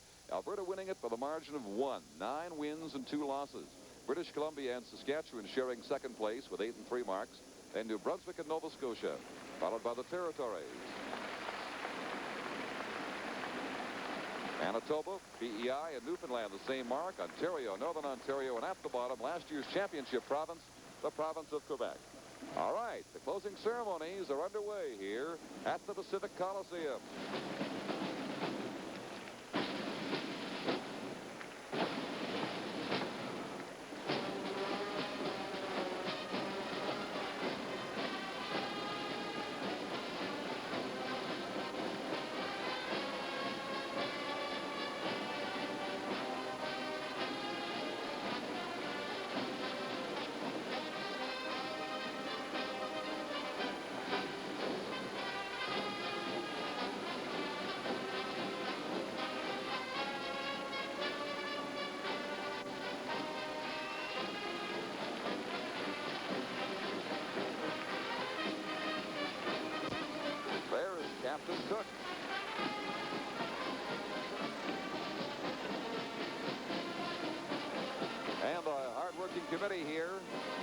the Pacific Coast Curling Association in Vancouver. They put the Brier on, did a fine job.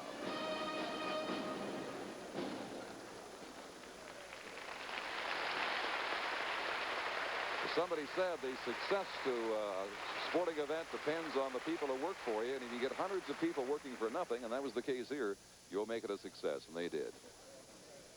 Well, that's right, Don. It takes a lot of people to pull off an event like this, and the BC Curling Association just did an outstanding job.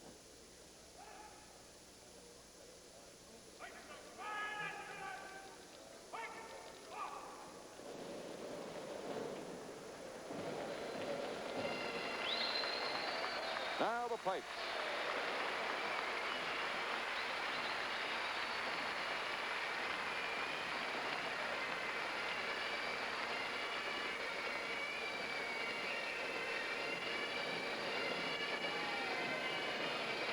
The Vancouver Police Pipe Band.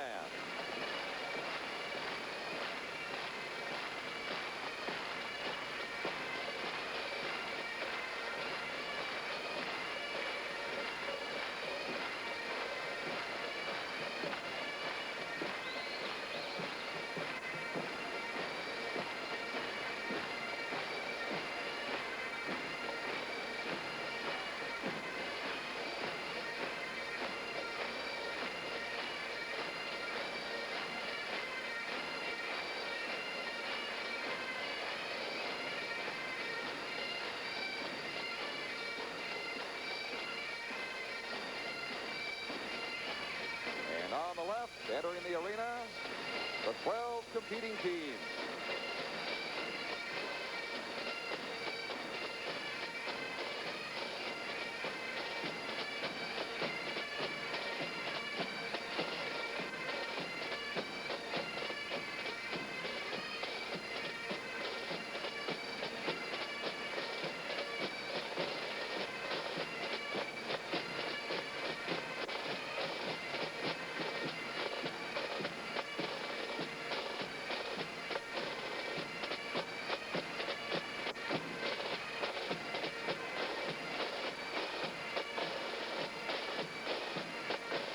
Champions from Medicine Hat, Alberta. And here comes the tanker.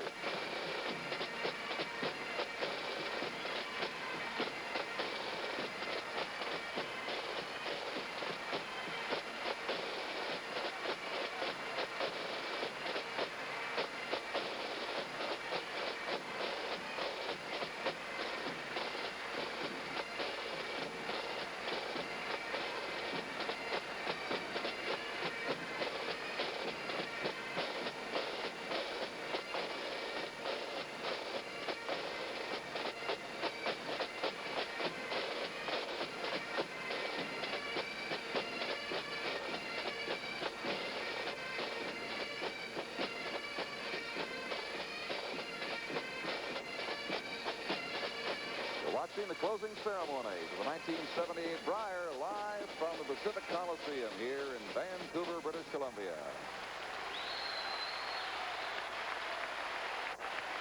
And a standing ovation for the competing teams as they make their way to their stations across the ice.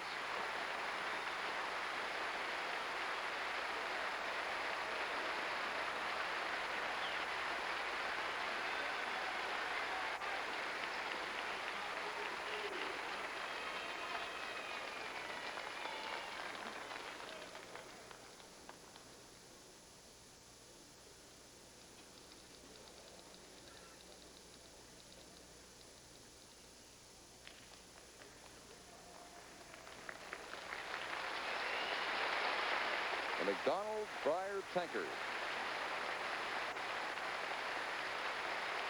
Won in 1978, as it was in 1974, by the province of Alberta.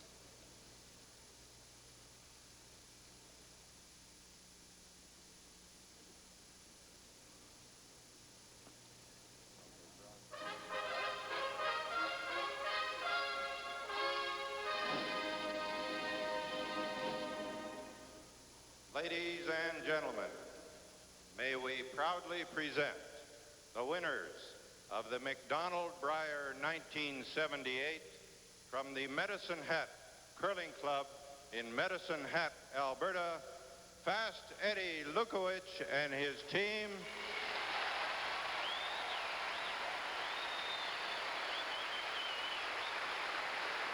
Mike Chernoff, third, Dale Johnston, second, and Ron Schindel lead.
They are the Brier champions for 1978. Ladies and gentlemen, the runners-up of McDonald Brier 78 from Saskatoon, Saskatchewan. Skip Rick Bolt and his team, Bob Thompson at third, Tom Wilson at second, and Roger Smith at lead. And from the Vancouver Curling Club in Vancouver, British Columbia, skip Bernie Sparks and his third, Ron Thompson, second, Al Cook, and lead, Kevin Bauer, your runners-up. Saskatchewan and BC finishing in a tie with records of 8 and 3, one game behind Alberta.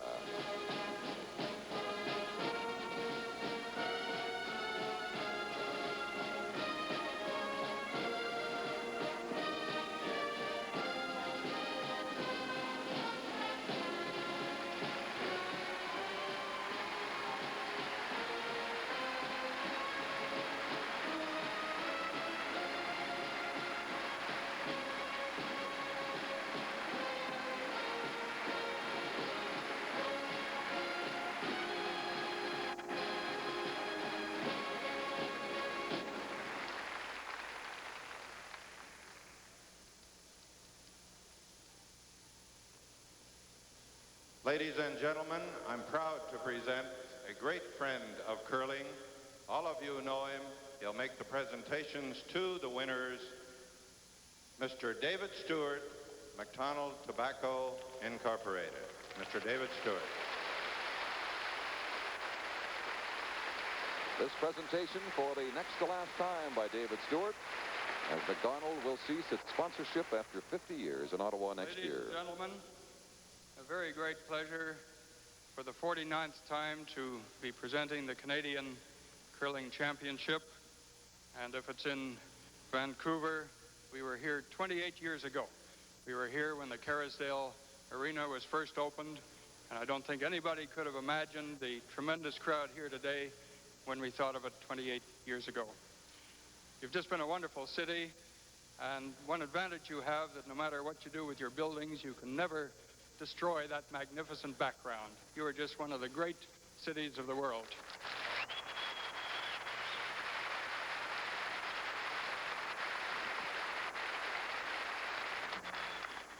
May I congratulate all the teams that were here.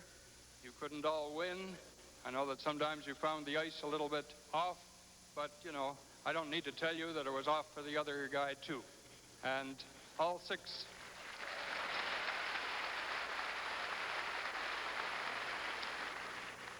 teams were playing at one time, which is the first time we've been able to do this, and it was magnificent. There were no byes, so nobody had any advantage. It was just a great way to see the Brier. J'ai un petit mot pour l'équipe de Québec, mon équipe de Montréal. Si cette année, vous n'avez pas fait aussi bien que l'année passée, well, tant pis. Il y a l'année prochaine à venir. Et de toute façon, vous étiez les derniers sur la glace. Et jusqu'à la dernière lancée, tous les yeux étaient sur vous. Je vous félicite.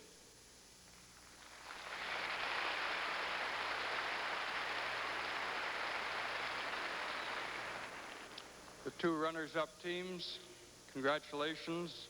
The one from Saskatoon, Saskatchewan, Rick Polk and your team. You did very well.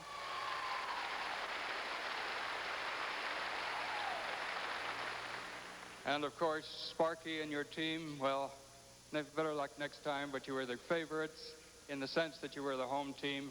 And, well, I think the better team won, but you did very well. And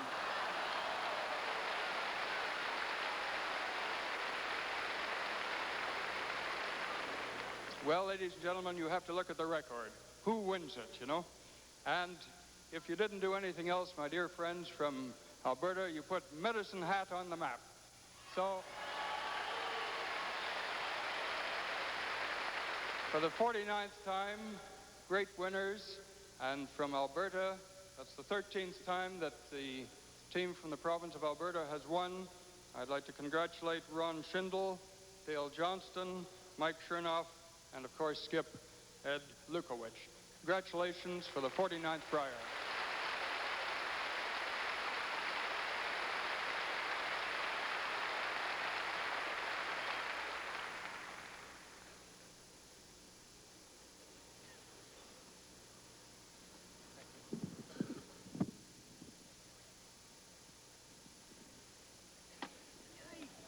There it is, the heavy old tankard in possession of Alberta.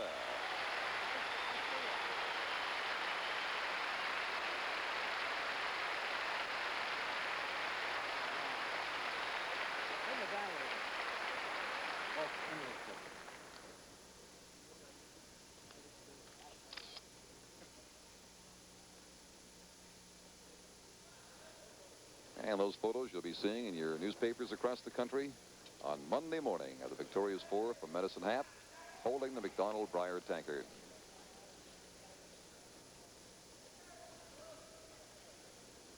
Well, it certainly has been quite a week. No real trend developed in the first couple of days. That's pretty normal for a Brier. And as often happens, one team comes out of the pack and declares that they're about to win it. They take a run at it, and they did. Eddie Lukowich, about midweek, looked to be the better team, and in the end, it proved he was. He was. As I said earlier, he adjusted to the ice. They were probably the most consistent team here. And to win the Brier, you have to be consistent. You do, and the shot making that was required on very tough ice in the middle of the week proved that Eddie Lukowich and his team could handle that. And that augurs well for Canada, and the World Championship, of course, will be in Winnipeg on the 1st and 2nd of April to bring it to you live. The semifinal round on the Saturday and the final for the World Championship on the Sunday. A reminder, too, that we'll be in Grindelwald, Switzerland next Saturday afternoon, March the 18th, for the World Junior Championship. That is pursued by Paul Gausel from Calgary, the Canadian champions, and the champions of 9 other countries in the World Junior. So watch for that next Saturday. Now on behalf of Don Whitman and Don Dugat, this is Don Chevrier adding congratulations to Alberta's victory and saying so long from Vancouver.